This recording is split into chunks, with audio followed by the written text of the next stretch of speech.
పరమాత్మ స్వరూపులందరికీ నమస్కారం. సృష్టి యావత్తుకి నమస్కారం. ఉగాది అంటే యుగం ఆరంభం, యుగాది యుగ ప్రారంభం. అప్పుడు యుగాది అని ఇప్పుడు వాడుక భాషలో ఉగాది కాడికి వచ్చింది. మరి వసంత నవరాత్రులు అప్పటి నుంచి కూడా మరి సృష్టి ప్రారంభం కదా. వసంత నవరాత్రులు శ్రీరామనవమి వరకు జరుపుకుంటాం. మరలా దేవి నవరాత్రులు మహిషాసుర మర్దినట్టు దేవి నవరాత్రులు జరుపుకుంటాం. ఎందువలన అమ్మవారికి ఈ రెండు కూడా జరుగుతాయి, వసంత నవరాత్రులు దేవి నవరాత్రులు. కొన్ని ప్రాంతాల్లో వసంత నవరాత్రులు దేవి నవరాత్రులు రెండూ చేసుకుంటారు. తక్కువ మనకి ఇటుకేసి దేవి నవరాత్రులు ఎక్కువగా ఉత్సవాలు. కానీ యుగం ప్రారంభం కాబట్టి వసంత నవరాత్రులు మొదలు కాబట్టి, అంటే సృష్టి ఆరంభం కాబట్టి, అమ్మవారే ప్రకృతి కాబట్టి వసంత నవరాత్రులు కూడా మనము చేసుకోవటం జరుగుతాం పెద్దల దైవం. దేన్ని కూడా మానమని ఎవరో చెప్పరు. నీ మనస్సుని మార్చుకోమంటున్నామే కానీ ప్రకృతిలో పరమాత్మ విషయాన్ని మానమని ఎవరో చెప్పరు. నీకు ఎలాగా కుదిరితే అలాగా చేసుకో. పూజ చేసుకుంటాం కదా రోజుని, అలాగే ఏదైనా సరే చక్కగా కుదిరిన వాళ్ళకి కుదిరినట్టు చేసుకో. మాకు పని పాటు ఏమీ లేదు కాబట్టి చేసుకుంటాం. పిల్లలు మనలు బహిష్టులు ఉన్న వాళ్ళకైతే కొన్ని అభ్యంతరం ఉంటాయి. మాకు ఏమీ లేదు. ముసలోళ్ళకి పని పాటు లేదు. శుభ్రంగా అన్ని చేసుకుంటా చక్కటి అవకాశాన్ని పరమాత్మ ఇచ్చాడు, జరుగుతున్నాయి. సంకల్పం ఉంది కాబట్టి జరుగుతాం. మనకు అన్ని బ్రహ్మంలోనియే. తమోగుణం వదిలించుకోవటానికేమో పూజ, శరణాగతి. భగవంతుని యొక్క శరణాగతితో ఉండటం ఉంది. కర్మయోగంలో ఏమైంది? భక్తి యోగం. దేవుడా నువ్వు ఉన్నావు, నన్ను రక్షించావు అనేటప్పటికీ దేవుడి మీద శరణాగతి. భక్తి యోగంగా, భక్తి వల్ల ఏమైంది? యోగంగా మరి. కర్మల్లో ఏమైంది? యోగంగా మరి. కర్మ యోగంగా మరి, భక్తి యోగంగా మరి. మరి భక్తి యోగంలో ఏమైంది? పెద్దలు మహాత్ములు శాస్త్రవాక్యం ప్రకారం మనలోనే దేవుడు ఉన్నాడని తెలియదు. మనలో దేవుడు ఉన్నాడంటే మనసు ఆటంకాలు ఉంటాయి కదా. ఆటంకాలు లేకుండా ఏం చెప్తున్నాం? పరమాత్మ నేనే అన్న తపస్సు. ఈ దేహం నేను కాదు, నేను ఆత్మని మరి చిన్నప్పటి నుంచి అనుకుంటున్నాను కదా. ఆ యొక్క భావంతో అలా ఉండటం వల్ల ఏమవుతుంది? అలా విశ్రాంతిగా నాలో మీలో అందరిలో అంతటా ఈ ఖాళీ, ఈ అనంతత్వమే ఉంటుంది. ఏదైనా దీంట్లో జరిగే కదా. పుట్టుట మరణం మధ్యలో ఆట కూడా దీంట్లోదే కదా. నాకెందుకు నీకెందుకు మనకెందుకు అలాగనమ్మా అంటాం. నీ లోపల ఎవరో ఏమీ తెలుసుకోలేరు కదా. పైకేమో సంసారంగానే ప్రవర్తించాం. లోపల మనతో మనం అనంతత్వంగా ఉండగలుగుతున్నాం. చిన్ననాటి నుంచి కూడా హాయిగా లోపల. బయట ఎవరు ఎలా మాట్లాడితే అలాగే మాట్లాడాలి, తప్పదు కదా. సంఘజీవులు మనం కుటుంబ వ్యవస్థని పాడు చేసుకోం కదా. ఉన్నది నేనే అన్న భావంతో ఉండగలుగుతాం. మరి ఈ వ్యవస్థను పాడు చేసుకుంటే ఏమవుతుంది? మరి రేపు ఇంట్లో వాళ్ళే కదా మరి మనకు చూసిది. ఏ వయసులో అయినా చూసేది ఇంట్లో వారే కదా. అందు గురించి కుటుంబ వ్యవస్థని పాడు చేసుకోకుండా పరమాత్మ భావంతో వారిలోనే బ్రహ్మే, నాలోనే బ్రహ్మే, మీలోనే బ్రహ్మే, అందరిలోనే బ్రహ్మే, ప్రతి జీవి బ్రహ్మమే అన్న భావంతో హాయిగా ఉంటుంది. ఉన్నది నేనే, నేను తప్ప రెండోది లేదు.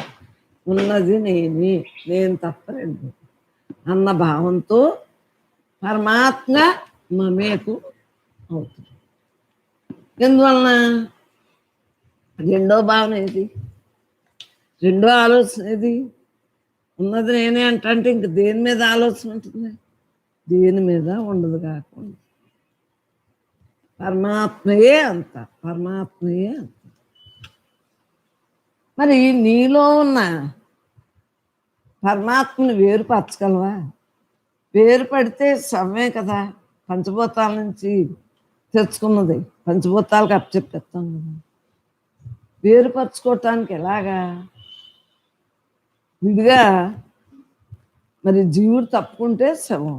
అంతవరకు జీవుడిని, జీవాత్మని పరమాత్మగా మరల్చుకున్నాం కాబట్టి జీవుణ్ణి జీవాత్మ, జీవుడంటే ఎవరో పరమాత్మయే జీవాత్మగా, జీవలక్షణాలతో ఉంటే జీవాత్మగా. నాకు పెద్దగా మాటలు చెప్పడం రాదు, శాస్త్రవాక్యాలు కూడా పలకటం రాదు. నా అనుభవంలోనే నేను మాట్లాడతాను. తప్పులున్నా క్షమించండి అమ్మలో అందరూ కూడా. ఎందువల్లంటే ఈ జీవుడు మరి పరమాత్మ అని తెలిసింది కదా, జీవలక్షణాలతో ఉండకూడదు. పరమాత్మే నేను, ఉన్నది నేనే, ఉన్నది నేనే, ఉన్నది నేనే, నేను తప్ప రెండోది లేదు, నేను తప్ప రెండోది లేదు, నేనే అంతా, నేనే అంతా, నేనే అంతా, నేనేగానే ఉండాలి అన్న భావంతో మనం ఎడతెరపు లేకుండా ఉండటం వలన, ఈ అనంతత్వంగా ఉండటం వలన మరి సహజమైన లక్షణాలతో ఉండటం జరుగుతుంది. సహజగుణం ఎవరిది? నాలో, నీలో, అందరిలో అంతటా వ్యాపించిన అనంతత్వం. అది సహజం. దెయ్యం పగలు లేదు, వారాలు వర్జాలు లేవు, పండుగలను లేదు, తిథి నక్షత్రాలను లేదు. సో ఏ కాలంలో అయినా సరే, వేసవకాలం, వానాకాలం, శీతాకాలం, మనకి రజోగుణం వచ్చిన, తమోగుణం వచ్చిన, సత్వగుణం వచ్చిన, ఎప్పుడు ఇదిలాగే ఉంటుంది. ఎప్పుడు ఉండేది సర్వం బ్రహ్మమయంగా ఉండేదాన్ని మనం వర్ణించని అలోకాన్ని నేనే అంతా, నేనే అంతా, నేనే అంత, నాలో, నీలో, అందరిలో అంతగా వ్యాపించిన అనంతత్వానికి నమస్కరించు. మరి ప్రతి సెకను కూడా అలా ఉండగలుగుతున్నాం అంటే కారణం ఎల్లవేళ కూడా దేహం ఏ వ్యవహారంలో ఉన్నా సరే ధ్యాసలోనే ఉంటున్నాం. ఆ ధ్యాస ఏమైంది? అలా ధ్యానం ఏమైంది? ధ్యానం వల్ల ఏమైంది? చిత్తశుద్ధి లభించింది. అంతకన్నా మరి శుద్ధిగా, మరి మనస్సు ఇంద్రియాలు చక్కగా ఎంతవరకు వ్యవహరించాలో అంతవరకు. మరి ఇవన్నీ చేసుకోబట్టే కదా ప్రతి నిత్యం ఏది మానేసాం? అన్నీ చేయాలి, అన్నీ కూడా పరమాత్మయే అన్న భావంతో కూర్చున్నా, నుంచున్నా, మాట్లాడినా, తిన్నా అంతా బ్రహ్మార్పణం, బ్రహ్మార్పణం, బ్రహ్మార్పణం అనుకుంటూ జీవించడం. మరి జీవించున్నంత కాలం కూడా ఆ పరమాత్మేందే ధ్యాసతో ఉంటున్నాం కాబట్టి ఉన్నది నేనే, ఉన్నది నేనే, నేను తప్ప రెండోది అన్న భావంతో చక్కగా మనం మనస్సుని ఎంత కంట్రోల్గా పెట్టుకుంటున్నాం అంటే హాయిగా 24 గంటలు ఏమీ లేని దాంట్లో ఏమీ లేనట్టు ఉండిపోతుంది. ఉన్నది ఉన్నట్లుగా ఉండిపోతుంది. లేనిది ప్రపంచం అంటే ఏంటి? ప్రకృతి మాయ. అవన్నీ మనకెందుకు? పరమాత్మ అలా మిగులుతుంది. ఎవరేం మాట్లాడుకున్నా మనకు అనవసరం. నాతో నేను ఉండటమే నా లక్ష్యం. జీవన్ముక్త స్థితే నా లక్ష్యం. ఉన్నది నేనే అన్న తత్వంతో అలా ఉంటుంది. అందు గురించి ఏమరిపాటు లేకుండా అందరూ కూడా చక్కగా ఈ అవకాశాన్ని సద్వినియోగం చేసుకున్నాము. ఈ దేహం ఎన్నాళ్ళు ఎవరు తెలుసు, రాసిన రాతకి రాసుకున్నాం, ఆ రాతలో కానీ ఇప్పుడు బ్రతుకున్నాం కదా, అంతవరకు కూడా ఆ తత్వంతో అలా ఉన్నాం. చిన్నాడి నుంచి అలాగే ఉంటున్నాను, అలాగే ఉంటాం.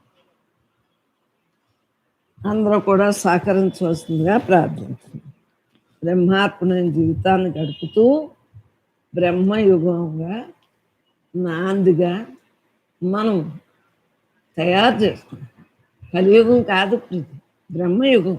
మన సత్సంగులు అందరూ కూడా బ్రహ్మంగా ఉన్నారు కాబట్టి ఇది బ్రహ్మయుగమే. బ్రహ్మయుగం మనందరికీ కలియుగం అన్న గొడవలేదు. బ్రహ్మయుగంలో ఉన్నాం, బ్రహ్మంగా మిగులుతున్నాం. ఉన్నది నేనే, ఉన్నది నేనే, నేను తప్ప రెండోది. మళ్ళా పుట్టం కాబట్టి పునర్జన్మ లేదు కాబట్టి మళ్ళా ఇంక ఈ గొడవలే లేదు. ఇది ఆఖరి జన్మ. అలాగే అలాగే అలాగే అంటే ఏమైపోతుంది? ఆఖరి జన్మం చేసుకోండి, అలాగే అలాగే అంటాం, వదిలేటు. ఎవరు తిట్టినా, ఇంట్లో వారు, ఈదిలో వారు, ఇరుగు పొరుగు, స్నేహితులు ఎవరు ఏమన్నా, ప్రపంచం మన మీదకి వచ్చి పడిపోయినా మనం నిశ్చలాత్మగా నిశ్చలమైన బుద్ధితోటి వ్యవహరిస్తున్నాం కాబట్టి మనం చెడగొట్టి వారు ఎవ్వరూ ఉండరు. మనం మన యొక్క ధ్యేయంలో మనం ఉంటున్నాం కాబట్టి పరమాత్మయే నేనే అంత, నేనే అంత, నేను లేని చోటే లేదు. అండపిండ బ్రహ్మాండంతో నేను లేని చోటే లేదు. ఈ అవకాశం మన సత్సంగులందరికీ బ్రహ్మం చక్కగా సుక్కుతో చేస్తూ మరి తెలియజేస్తాం. బ్రహ్మ సత్సంగులందరికీ నమస్కారం. సృష్టి యావత్తుకి నమస్కారం. బ్రహ్మార్పణం బ్రహ్మార్పణం బ్రహ్మార్పణం బ్రహ్మార్పణం. అంతటా నిండిన బ్రహ్మమునకు నాలోని బ్రహ్మము నమస్కరించుతున్నది. బ్రహ్మార్పణం. బ్రహ్మమ్మ దంపతులకు బ్రహ్మార్పణం. చూడండి, ఈ బ్రహ్మ భావన జ్ఞాన సాధన సత్సంగంలో మనం అందరూ కూడా నేర్చుకునేది ఏంటంటే ఒక్కటే గోలు. ఈ సత్సంగం యొక్క లక్ష్యం, మన గమ్యం అన్నీ ఒక్కటే. ఏమిట్రా అంటే ఒక్కటే, జన్మరాహిత్యమే నా గోల్, అంతే. అదొక్కటే మనం సంకల్పం అదే, ప్రయత్నం అదే, ఆచరణ అదే, నడక అదే. దాని గురించే మనం అన్ని చేస్తాం, ప్రతి క్షణం దాని గురించే. ఇక్కడ చూడండి, అమ్మ ఒక మాట చెప్పారు, ఏదైనా సరే జరిగిన కాలంలో ఒక క్షణం కూడా నువ్వు ఈ బాహ్య సంపదల వల్ల ఒక క్షణం కూడా నువ్వు తిరిగి దాన్ని కొనలేవు. కాలాన్ని అస్సలు వృధా చేసుకోకు. కాలం ఎంత విలువైందంటే, కాలం ఒక క్షణం వెళ్ళిపోయిన కాలాన్ని ఒక క్షణం కూడా నీ బాహ్య సంపదల వల్ల నువ్వు దాన్ని మళ్ళీ తిరిగి కావాలంటే రాదు. అంటే నీ కాలం విలువ తెలవాలని అలా చెప్పారు. అంచేత మనం ప్రతి క్షణం కాలాన్ని విలువగా చూసుకోవాలి. ఆ విలువని కనిపెట్టి ఇక్కడ అన్ని విలువలు తెలుసుకున్నప్పుడే దాన్ని ఆ విలువైన దానిగా మనం చూడగలుగుతాం. అర్థమైందమ్మా? ఇప్పుడు వజ్రం మట్టిలో పడి ఉన్నప్పుడు అది వజ్రం అని తెలియనప్పుడు దాన్ని మనం ఎలా చూస్తాం? ఒక గాజు ముక్కలాగా చూస్తాం, అంతే కదా. మరి అదే వజ్రాల వ్యాపారి చూస్తే అది వజ్రం అని ఆయన చూస్తే చెప్తాడు. అలాగే ఈ అమ్మ కూడా మనలో ఉన్న మనం అలా మట్టిలో ఉన్న ఆ వజ్రం లాగే మసి పూసుకుని మన నిత్యత్వం మనం తెలవకుండా మనం దాని విలువ తెలవకుండా మనం ఉన్నాం. అక్కడ విలువ తెలిసిన అమ్మ, అరే చూడండి, ఆవిడ ఏం చేశారు? మనలో ఉన్న దాన్ని ఆవిడ గాజులా చూడలేదు, బ్రహ్మంగా చూశారు, బ్రహ్మ వజ్రలా చూశారు. చూసి ఒరే నీలో ఉన్న ఆ వజ్రాన్ని నువ్వు దాని విలువ నీకు తెలియదు కాబట్టి అమ్మ ఇక్కడ సత్సంగంలో మన లోపల ఉన్న దాని విలువ మనకి గుర్తు చేసి, మన విలువను మనకి గుర్తు చేసి, ఇక దాని లక్షణాలు చెప్పి, దాని గుణాలు చెప్పి, దాని భావాలు చెప్పి మనకి చక్కగా అదిలా నువ్వు ఉండాలి, ఆ విలువైన దానిలా నువ్వు ఉండాలి. అంటే కాలం విలువ, నీ యొక్క జన్మ యొక్క రహస్య విలువ, నువ్వు చేయవలసింది పని విలువ అన్నీ కూడా భావనలో అన్నీ నీకు ఇక్కడ భావ నక్షత్రం మారిపోతుంది. ఇక్కడికి వచ్చాక అన్ని భావనలో మారుతాయి, అన్ని నడకలు అన్ని మారుతాయి. ఎందుకు మారుతాయి? మరి నిజం తెలుసుకుంటావు, నీ పవర్ తెలుసుకుంటావు, అన్నీ తెలుసుకుని మార్చుకుంటావు. చూడండి చూడండి, అసలు అన్నిటికీ మూలం మనసు, అంతే కదా. ఆ మనసు వల్లే అన్నీ కూడా, మనసు వల్లే, మనసులో భావం వల్లే నువ్వు నీ నిజతత్వం నువ్వు తెలియకుండా నువ్వు ఏం చేస్తున్నావు నువ్వు తెలియకుండా, ఏ కోరుతున్నావో తెలియకుండా, అన్నీ కూడా ఏం చేస్తున్నావో తెలియకుండా నువ్వు చేసుకుంటున్నావు. ఇది ఈ సత్సంగానికి వచ్చిన దగ్గర తెలిసింది. ఇక్కడ అమ్మాయి అంటున్నారు, ఒరే మనసును తొలగించరా, మనసుని తొలగించు. మరి ఏం చేయాలి? బ్రహ్మంగా జీవించు. నువ్వు మనసు అంటే ఈ దేహ భావన, నేను దేహాన్ని అనుకునే భావనని తగ్గించుకో. మరి ఏంటమ్మా, నువ్వెవరో బ్రహ్మానివి. ఆ బ్రహ్మ భావంలో నువ్వు యద్భావం తద్భవతి, శ్రీకృష్ణ పరమాత్మ చెప్పారు. ఏమని? యద్భావం తద్భవతి. నీ భావంలో ఏమనుకున్నావో అదే నీకు జరుగుతుంది ఆయన. యద్భావం తద్భవతి అంటే ఏది అనుకుంటే, ఇక్కడికి మన అందరూ కూడా ఇక్కడికి రావాలని అనుకున్నప్పుడే మనం వచ్చాం. రావాలని భావన నీకు ఇంటికాడ పుట్టినప్పుడే నువ్వు దాని ప్రయాణం, దాని యొక్క లక్ష్యం చేరుకుంటావు. అలాగే ఇక్కడ అమ్మాయి ఉన్నారు, అరే మనసును తొలగించరా, బ్రహ్మంగా జీవించరా. అది అలా జీవించాలంటే ఏంటి? ఎలా అంటే ఈ మనసు ఏం చేస్తుంది? మనసు చూడండి, మనసును జయించిన వాడు జగద్విజేత. అది అమ్మాయి ఉన్నారు, అరే సత్సంగులు నువ్వు మనసును జయించావా? మొత్తం అన్ని ఏంటి? మనసును జయించిన వాడే జగద్విజేత. ఇంకాడికి ఓటమి కానీ ఎదురు కానీ కావాల్సింది కానీ అక్కడ విశ్వాన్నంతా జయించినట్టే లెక్కరా. అంత పవర్ అనేది ఏది? నీకు ఆ పవర్ పోవడానికి కారణం ఏంటి? నీ మనసే. నీ మనసుని జాగ్రత్తగా నువ్వు దాన్ని జయించు అంటే దాన్ని నీ వశపరచుకో. ఇప్పుడు జయించడం అంటే ఏంటనుకుంటున్నారు? ఇక్కడ మనకి దేహభావంలో ఉన్నాం, దేహభావన నిజం అనుకున్నాం, బ్రహ్మభావన మనం కాదనుకున్నాం. కానీ మనకి ఇక్కడ బ్రహ్మభావన దేహభావన మనకి ఏం జరిగింది? యుద్ధం జరిగింది. నేను బ్రహ్మాన్ని, నువ్వు బ్రహ్మం అని అమ్మ చెప్తావంటే, నేను దేహం అని మనం అనుకుంటావంటే, ఈ రెండింటికి యుద్ధం జరిగి మరి ఏది జయించింది? బ్రహ్మభావన జయించింది కాబట్టి, దేహభావన ఓడింది కాబట్టి దానికి సరెండర్ అయింది. దానికి సరెండర్ అయి బ్రహ్మం నిజం కాబట్టి దాని పవర్ అన్నీ కూడా దానికి ఎక్కువ శక్తి కాబట్టి, ఆ శక్తి వల్ల ఈ దేహభావన అనే పవర్ తక్కువ అని తెలిసి మనకి ఓడిపోయింది. ఇక్కడ అంటే జయించడం అంటే ఇద్దరు యొక్క వ్యక్తుల దగ్గర జరిగిన ఘర్షణలో ఒకడు నెగ్గుతాడు, ఒకడు ఓడిపోతాడు. ఇద్దరికి యుద్ధం జరిగితే అంతే కదా. అలాగే మనకి సత్సంగం కూడా ఘర్షణ. ఏ ఘర్షణ? దేహభావన నేననే ఘర్షణలో వచ్చాను. ఇక్కడ ఆ ఘర్షణ ఏమో నేను దేహాన్ని అనుకుంటూ వచ్చాను, మరి నేను ఎవరిని అడుగుతూ వచ్చాను. అంటే నా ఘర్షణ ఏం జరిగింది? నేను దేహాన్నా బ్రహ్మాన్నా? నీ దేహాన్ని కాదు, ఎవరో అంటున్నారు ఏంటది అని. మరి ఇక్కడ మనందరూ కూడా అదే కదా, మన తర్కం అదే కదా, మన లోపల యుద్ధం అదే కదా. అయితే ఇక్కడికి ఎప్పుడైతే వచ్చామో మనకి నువ్వు బ్రహ్మానివిరా అని అమ్మ 100% దాని పవరు, దానికి తిరుగులేని రాజులకే రాజురా బ్రహ్మం అంటే నువ్వు అదే ఉన్నావురా. ఇంక నువ్వు దేనికి చంకక్కలేదు, అక్కడ జడవక్కలేదు అని నిర్భయతంతో ఉండు అని అమ్మ ప్రతి క్షణం మనలో ఉన్న వాడిని గుర్తు చేసి దాని యొక్క పవర్ ఏంటో నీకు తెలియజేసి దాన్ని నువ్వు ఆచరణలో పెట్టేలాగా, దాన్ని అనుభవించేలాగా అమ్మ చెప్తారు. మనం ఇప్పుడు అనుభవించిన మూలనే మనం అలా ఉండగలుగుతున్నాం. అందరూ అలా ఉండగలుగుతున్నాం అంటే ఆచరణే అనుభవం.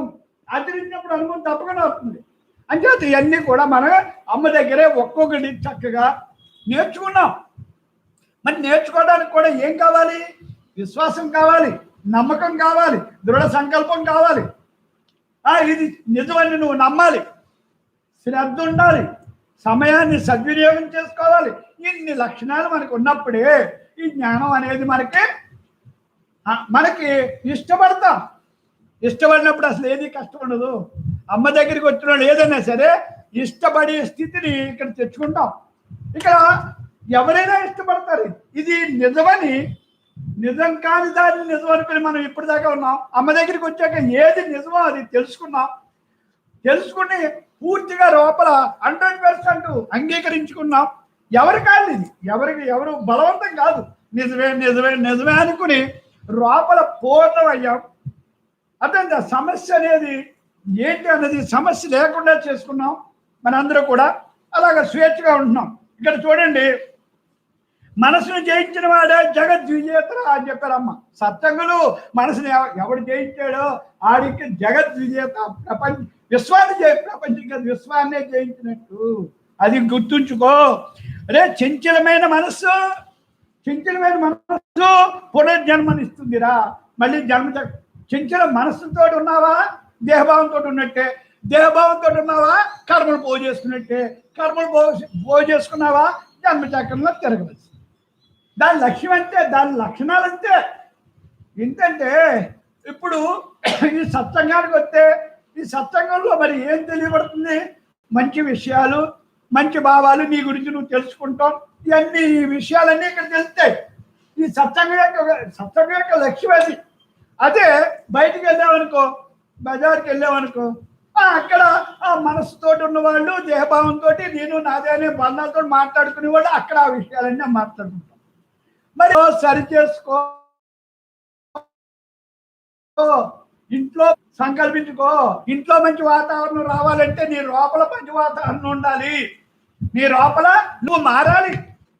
అమ్మ చెప్పిందంతా నువ్వు మారాలి. ఎవరిని మార్చడానికి మన వల్ల అవ్వదు. నువ్వు మారిపోయి నీ నడకలు, నీ భావాలు, నీ ఆలోచన, నీ చూపు, నీ చేతలన్నీ కూడా పాజిటివ్లో బ్రహ్మంగా ఉన్నప్పుడు అన్ని బ్రహ్మంగానే జరుగుతాయి, అన్ని బ్రహ్మంగానే కనపడతాయి, బ్రహ్మంగానే వినపడతాయి. అదే నీకు అవసరం లేని ఎనో. ఇప్పుడు ఇక్కడ చెప్పుకున్నాం, ఎన్నో చెప్తాం. నీకు ఏది అవసరం అయితే అదే తీసుకుంటావు. కనమే అన్ని నేను అన్నానో నువ్వు వినలేదు అన్నట్టు ఉంటుంది. ఇక్కడ అంతే. ఇక్కడంతా కూడా బ్రహ్మం మాట్లాడుతుంది, బ్రహ్మం మాట్లాడుతుంది, ఈ బ్రహ్మ మాట్లాడుతుంది, ఆ బ్రహ్మ వింటుంది. ఇక్కడ అన్ని బ్రహ్మాత్మకంగానే జరుగుతుంది. ఇక్కడ మాట్లాడేది కూడా అమ్మే. అది మాత్రం గుర్తుంచుకోండి. నాకు ఏమీ తెలియదు, ఇదంతా కూడా అమ్మే చెబుతున్నారు. ఆ భావనలోనే మీరు వినండి. ఇక్కడ నేను అనే పాత్ర నాకేమీ రాదు.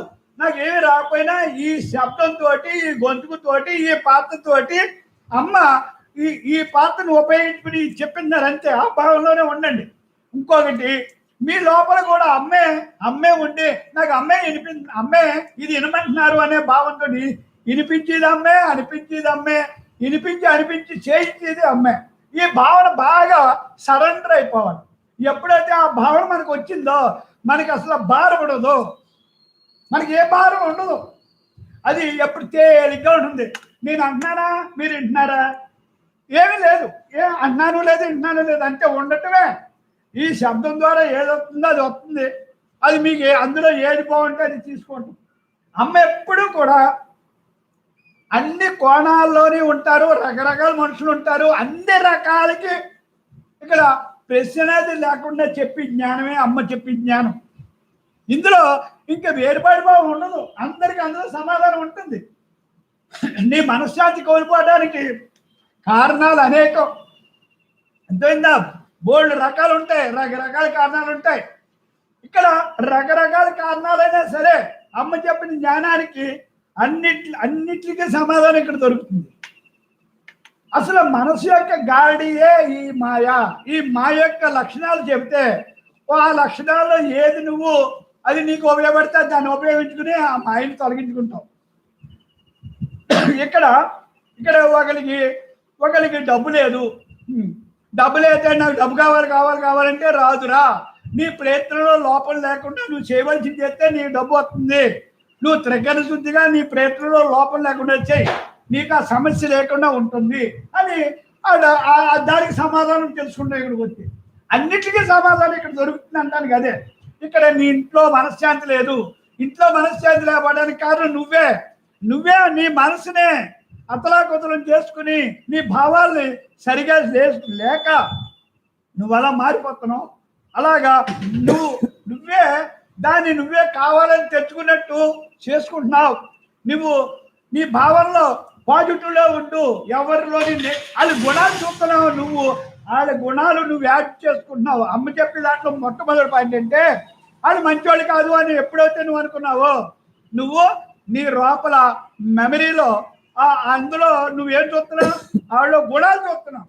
అమ్మ ఎప్పుడు ఆ గుణాలు చూడొద్దు అంటారు. ఆ గుణాలు చూస్తే నీకు అంతే అతలాకుతలం అవుతావు. అంచేత అవన్నీ కూడా అమ్మ మనకి ప్రతి క్షణం అదే చెబుతారు. అసలు చూడండి ఏమంటున్నారు, అరే సత్సంగులు చంచలమైన మనస్సు పునర్జన్మనిస్తుంది, మళ్ళీ జన్మచక్రంలో తిరుగుతావు కదా. మరి ఏం చేయాలి? నిర్మలమైన మనస్సు, నువ్వు ఎప్పుడైతే నిర్మలంగా నిశ్చలంగా హాయిగా స్థిరంగా ఉన్నావో మనస్సుని, అంతే మోక్షాన్ని ఇస్తుందిరా సత్సంగులు. సంశయం లేదు. ఇప్పుడు మనకి మనోనాశనమే నిజమైన స్వేచ్ఛ. స్వేచ్ఛ అంటే మనోనాశనమే నిజమైన స్వేచ్ఛ. మరి స్వేచ్ఛ అంటే హాయ్. మనోనాశనం మనస్సు లేనప్పుడు, నాశనం అంటే మనస్సు లేనప్పుడు నీకు అంతా స్వేచ్ఛేరా.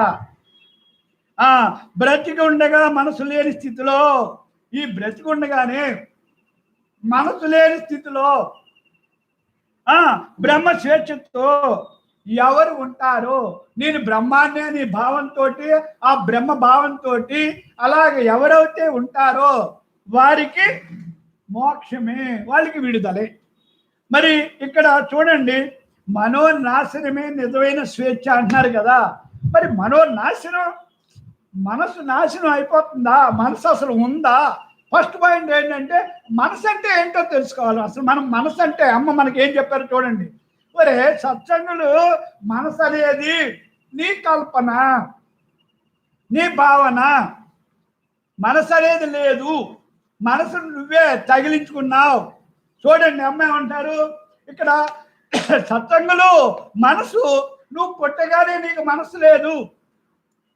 నువ్వు పుట్టగానే కాదు, నీ తల్లి గర్భంలో చేరినప్పుడు నీకు మనసు లేదు, దేహం లేదు, గుణాలు లేవు, నామం రూపం గుణం నీకు లేదు. నువ్వు ఎలాంటి ఆ పరబ్రహ్మ స్వరూపమైన అంశువు నువ్వు తల్లి గర్భంలో నువ్వు చేరావు. అక్కడే నీకు జననం మొదలు. తల్లి గర్భంలో ఏ రోజు నువ్వు అయితే ఆ తల్లి గర్భంలోకి చేరేవో, అది ఆ సుకృతవశాన జరిగిందో, అది కూడా బ్రహ్మ సంకల్పం వల్ల జరుగుతుంది. ఆ సంకల్పమే నువ్వు చేసుకున్న కర్మానుసారం జన్మవుతుంది. నీ కర్మను అనుసరించి తల్లిదండ్రులు అన్నీ కూడా, నీ చుట్టూ ఉన్న పాత్రలన్నీ కూడా, అవన్నీ కూడా అక్కడ ఆ సంకల్పం నీలో ఉన్న ఆ విధి వల్ల నీకు మళ్ళీ జన్మవుతుంది. ఆ జన్మకి కారణం నీవు చేసుకున్న, అంతకుముందు చేసుకున్న కర్మానుసారం జన్మవుతుంది కదా. మరి ఆ జన్మ వచ్చినప్పుడు తల్లి గర్భంలో నువ్వు చేరినప్పుడు, ఆ పరమాత్మ అంశగా చేరినప్పుడు నీకు మనసు లేదు, ఇంద్రియాలు లేవు, దేహం లేదు. చూడండి, రూపం లేదు కదా, పేరు లేదు, నామం లేదు, రూపం లేదు, గుణం లేదు, ఇంద్రియాలు లేవు, మనసు లేదు, ఏమీ లేదు. అవునా కాదా? అది చూడండి, అది తల్లి గర్భంలో తయారైనప్పుడు అప్పుడు లోపల ఏమైంది? ఆకారం వచ్చింది. బయటకు వచ్చేటప్పటికి ఆకారం ఒకటే వచ్చింది. బయటకు వచ్చిన తర్వాత దానికి పేరు వచ్చింది. ఆ పేరు వచ్చిన తర్వాత దానికి నామం వచ్చింది. రూపం రూపం వచ్చిన తర్వాత నామం వచ్చింది. మరి తర్వాత మరి ఏమైంది? ఆ ఇంద్రియాలు, మనస్సు. తర్వాత చూడండి, ఇంద్రియాలు మనసు కూడా చిన్నతనంలో మనకి ఏమి ఉండవు. ఇంద్రియాలు అనే భావన ఉండదు. మన చిన్నపిల్లలు చూస్తే తెలుస్తుంది ఇదంతా కూడా. ఇంద్రియాలు అనే భావన ఉండదు, మనసు అనే కోరిక ఉండదు. మనసు అంటే కోరికలే కదా, సంకల్పాలే కదా, సంకల్ప వికల్పాలే మనస్సు. అవునే కదా? మరి అమ్మ ఇవన్నీ ఎంత వివరంగా మనకి చెప్పారు కాబట్టి మనకు అర్థమవుతుంది. చూడండి, మనసు మరి నీకు ఎక్కడ తయారైంది? మనసు నువ్వు చిన్నప్పుడు, నీ చిన్న వయసులో మనసు లేదు. ఎదిగి కొద్ది ఆ మనస్సుని నువ్వు ఎక్కడ నీకు అప్పుడు నీ తల్లిదండ్రులే నీకు అన్ని నాకు చూస్తారు అని ఏది అడిగినా తల్లిదండ్రులే అడుగుతావు, ఏదైనా తల్లిదండ్రులే చూస్తారు. తల్లిదండ్రులు చూస్తారు, నీ అక్క చెల్లెళ్ళు కానీ అన్నలు కానీ నీ కుటుంబంలో ఉన్నవాళ్ళే నువ్వు స్నేహంగా ఉండగలుగుతావు. అంచేత ఇక్కడ చూడండి, మొట్టమొదట మనసు నీ మొదట సంకల్పం ఎక్కడ బయలుదేరిందో ఆలోచించుకోండి. ఇక్కడ తల్లిదండ్రుల వల్ల నీకు మనసు అనేది ఏర్పడుతుంది. ఇది అంతా నా అభిప్రాయం, నాకు అనిపించి చెప్తాను. ఇదేమో ఏ శాస్త్రాలు కాదు, నాకు అనిపించి చెప్తాను. ఇక్కడ తల్లిదండ్రులు ఏం చెప్పారు? నువ్వు బాగా చదవాలి. ఓహో, మా అమ్మ నాన్న నాకు అన్ని వాళ్ళే చూస్తున్నారు కాబట్టి వాళ్ళు చెప్పింది నేను చేయాలి. నువ్వు బాగా చదవాలి అంటారు. మళ్ళీ నువ్వు అమెరికా వెళ్ళి బాగా చదివి అమెరికా వెళ్ళి బాగా డబ్బు సంపాదించాలి అంటారు. అంతే, నువ్వు ఆ సంకల్పం. మా అమ్మగారు మా నాన్న అమ్మ నన్ను కోరేది ఏంటి? నేను బాగా చదవాలి, అమెరికా వెళ్ళాలి, డబ్బు సంపాదించాలి. అంతే, స్టార్టింగ్ సంకల్పం. అంతే కదా. అక్కడి నుంచి నువ్వు నేను బాగా చదవాలి అని ఇంకా ఆ ప్రయత్నంలో నేను బాగా చదవాలి, అమెరికా వెళ్ళాలని భావన మనం అనుకుంటా. నేను బాగా చదవాలని భావన పెట్టుకుంటా.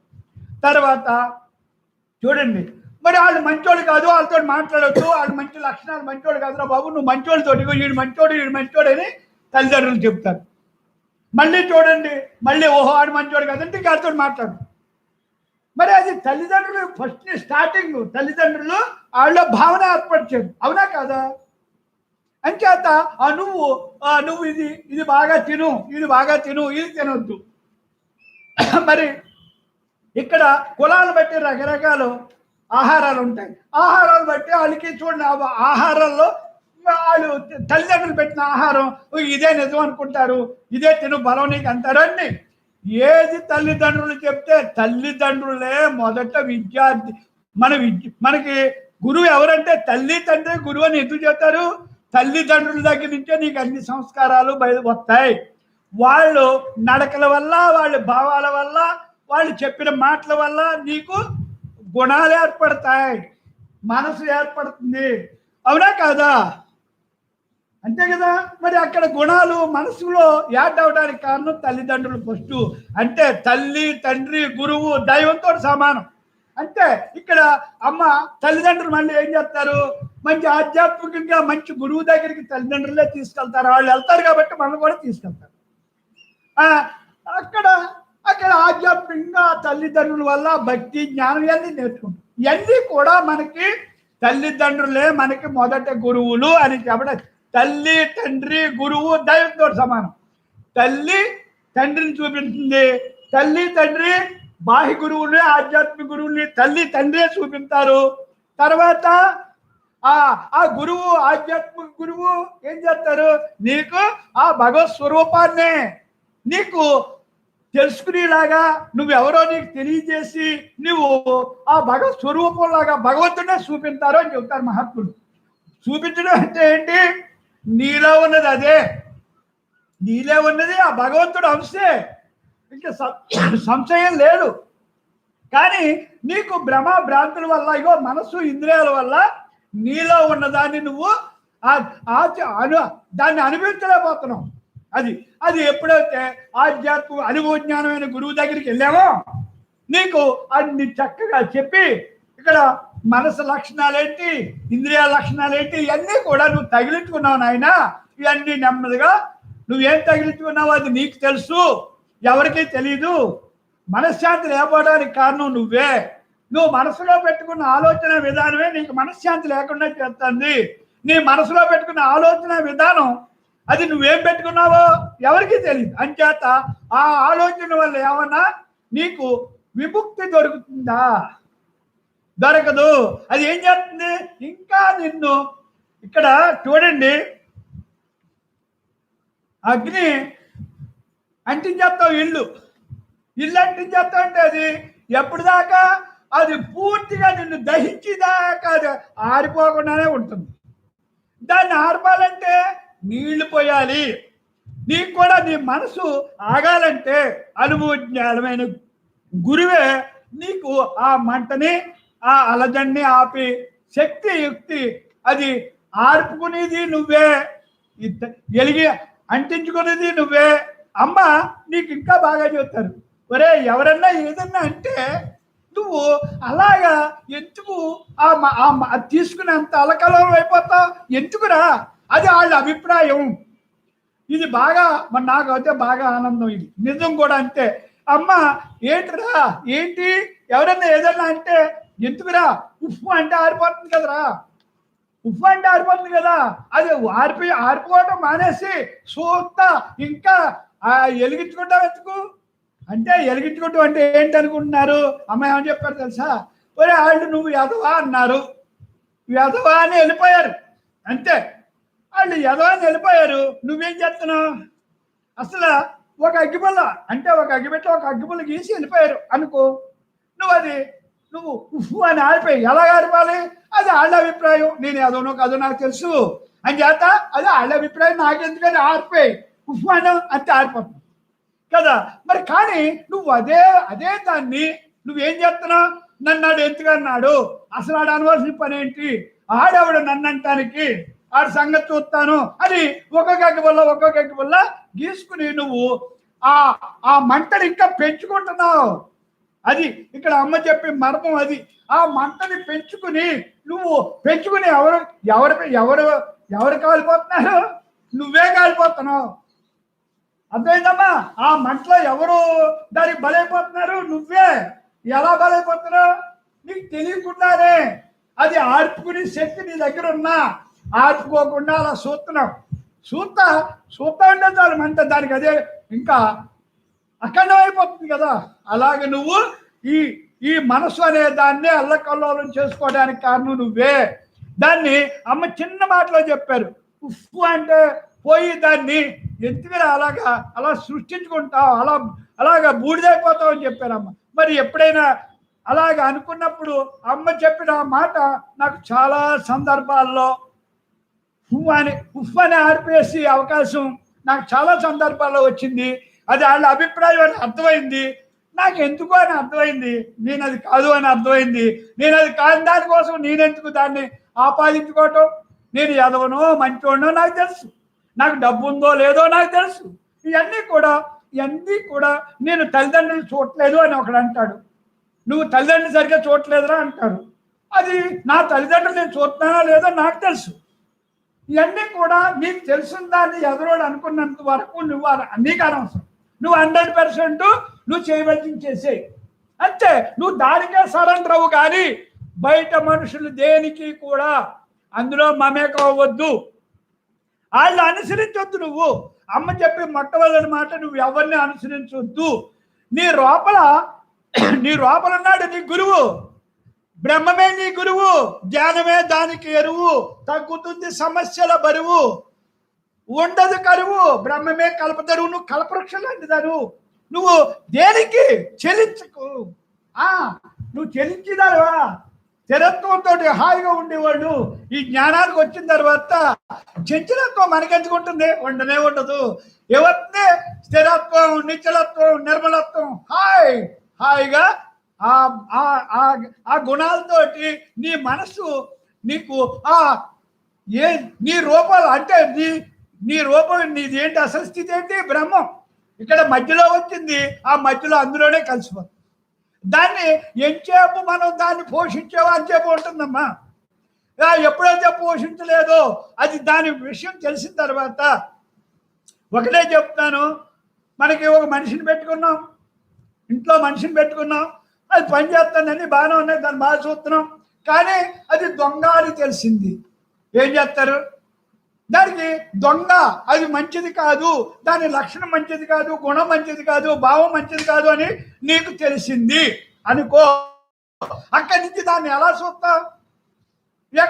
ఎక్కడికక్కడ ఎంత కంట్రోల్గా చూస్తావు? దానికి ఎంత గ్యాప్ ఇవ్వవు కదా.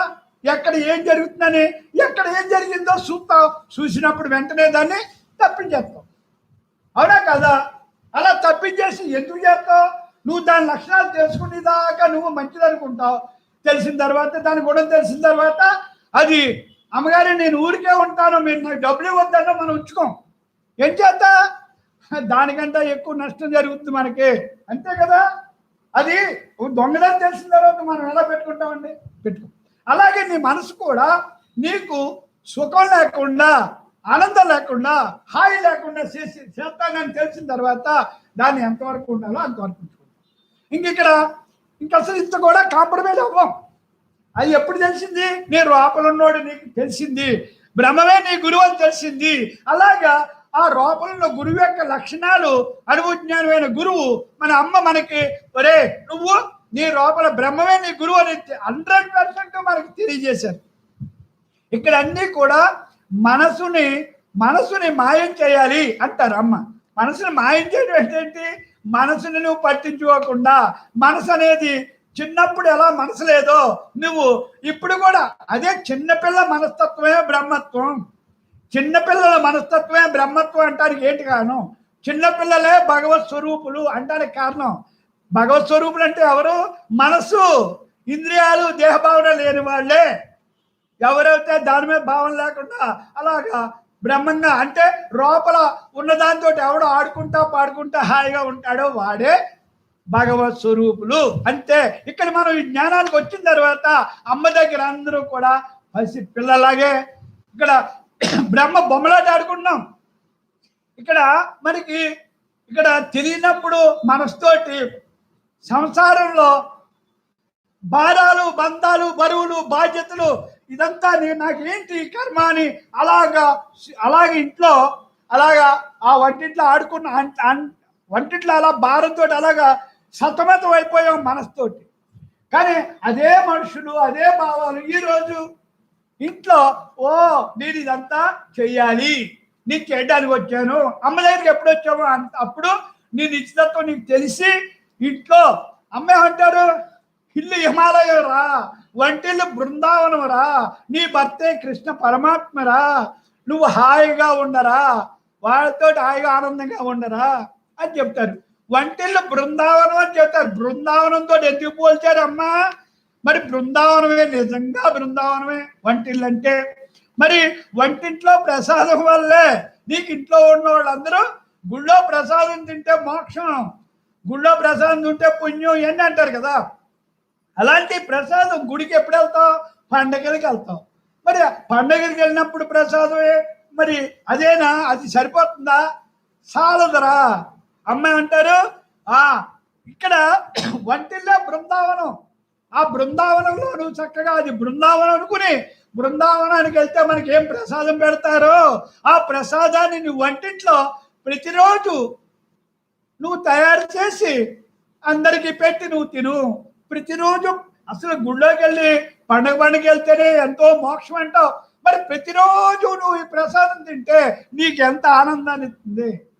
ప్రసాదం అంటే ఏంటి అసలు? అన్నీ కూడా అమ్మ ప్రసాదం అంటే ఏంటనుకుంటున్నారా? ప్రసాదం అంటే ఇక్కడ భావనతోటి, మంచి భావాలతోటి, మంచి గుణాలతోటి, మంచి నడకలతోటి, మంచి పాజిటివ్, ప్రతిదీ పాజిటివ్. ఇక్కడ గుళ్ళోకి వెళ్తే అక్కడికి వెళ్ళి దండం పెట్టుకుని నేను బాగుండాలి, చక్కగా ఉండాలని వాళ్ళు అంటారు. వాళ్ళు ఆ ప్రసాదం పెడతారు, ఆ శతకోపం పెట్టి నేను జీవింతాను. ఆ జీవినికి నువ్వు తృప్తి పడి చాలు అనుకుంటావు.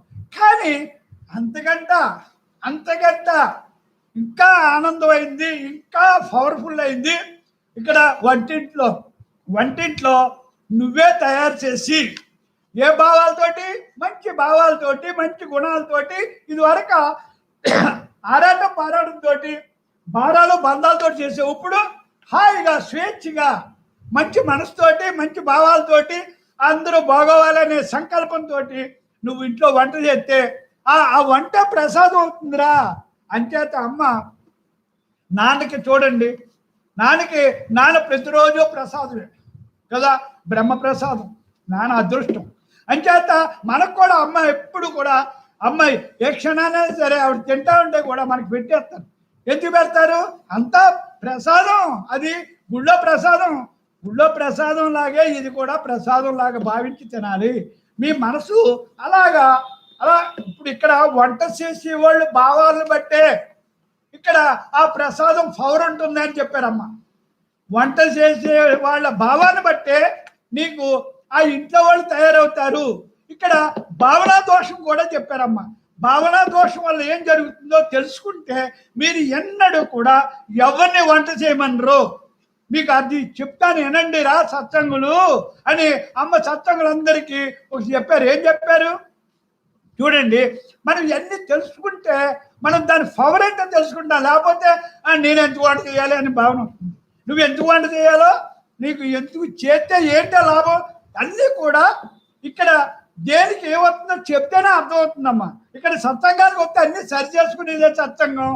ఇక్కడ తెలియ ఏ టు జెడ్, ఇక్కడ జీవన విధానం ఆధ్యాత్మిక విధానం రెండు విధానాలు ఇక్కడ తెలియబడతాయి. ఏ ఒక్క అక్షరం కూడా ఇక్కడ నీకు సంశయం లేకుండా ఏ టు జెడ్ తెలియబడుతుంది. ఇక్కడ అమ్మ సత్సంగం అంటే ఇక్కడ బ్రహ్మ భావన జ్ఞాన సాధన సత్సంగం అంటే, ఎందుకంటే అమ్మ గృహస్థుగా ఉన్నారు కాబట్టి, మనందరూ గృహస్థులం కాబట్టి గృహస్థు ధర్మంలో కూడా మనం ఎలా ఉండాలి, ఎలా ఆచరించాలి, మన భావనలు ఎలా ఉండాలి, నడకలు ఎలా ఉండాలి, చూపులు ఎలా ఉండాలి అన్నీ కూడా అమ్మ మనకి 100% చెప్తారు. చూడండి, భావనా దోషం అంటే అమ్మ ఒకటి చెప్పారు. ఏమన్నారు, అరే ఇవన్నీ కూడా అమ్మ ఎక్కువగా నీ గురించి, నీ సంస్కారాల గురించి, నీ నడకాలి అన్ని నీ గురించే నీకు చెప్తారు. ఎవరి గురించి చెప్పరు. ఎవరి గురించి చెప్తే నీకేమర్థమవుతుంది, నీ గురించి నువ్వు చెప్తే నీకు తెలియదు. అంతే కదా, బయట వాళ్ళ గురించి నీకు అనవసరం అని చేత ఇది ఏమన్నారు అమ్మ, బాగా ఏనండి. ఇది ఏమన్నారు, ఒకరోజు ఒక మహారాజు దగ్గరికి ఆయన గురువు ఆయన ఆస్థానానికి గురువు అయిన ఆయన వచ్చి మహారాజా నువ్వు ఒక మహాత్ముడిని తీసుకొచ్చి భోజనం పెట్టు మంచిది అని చెప్పాడు.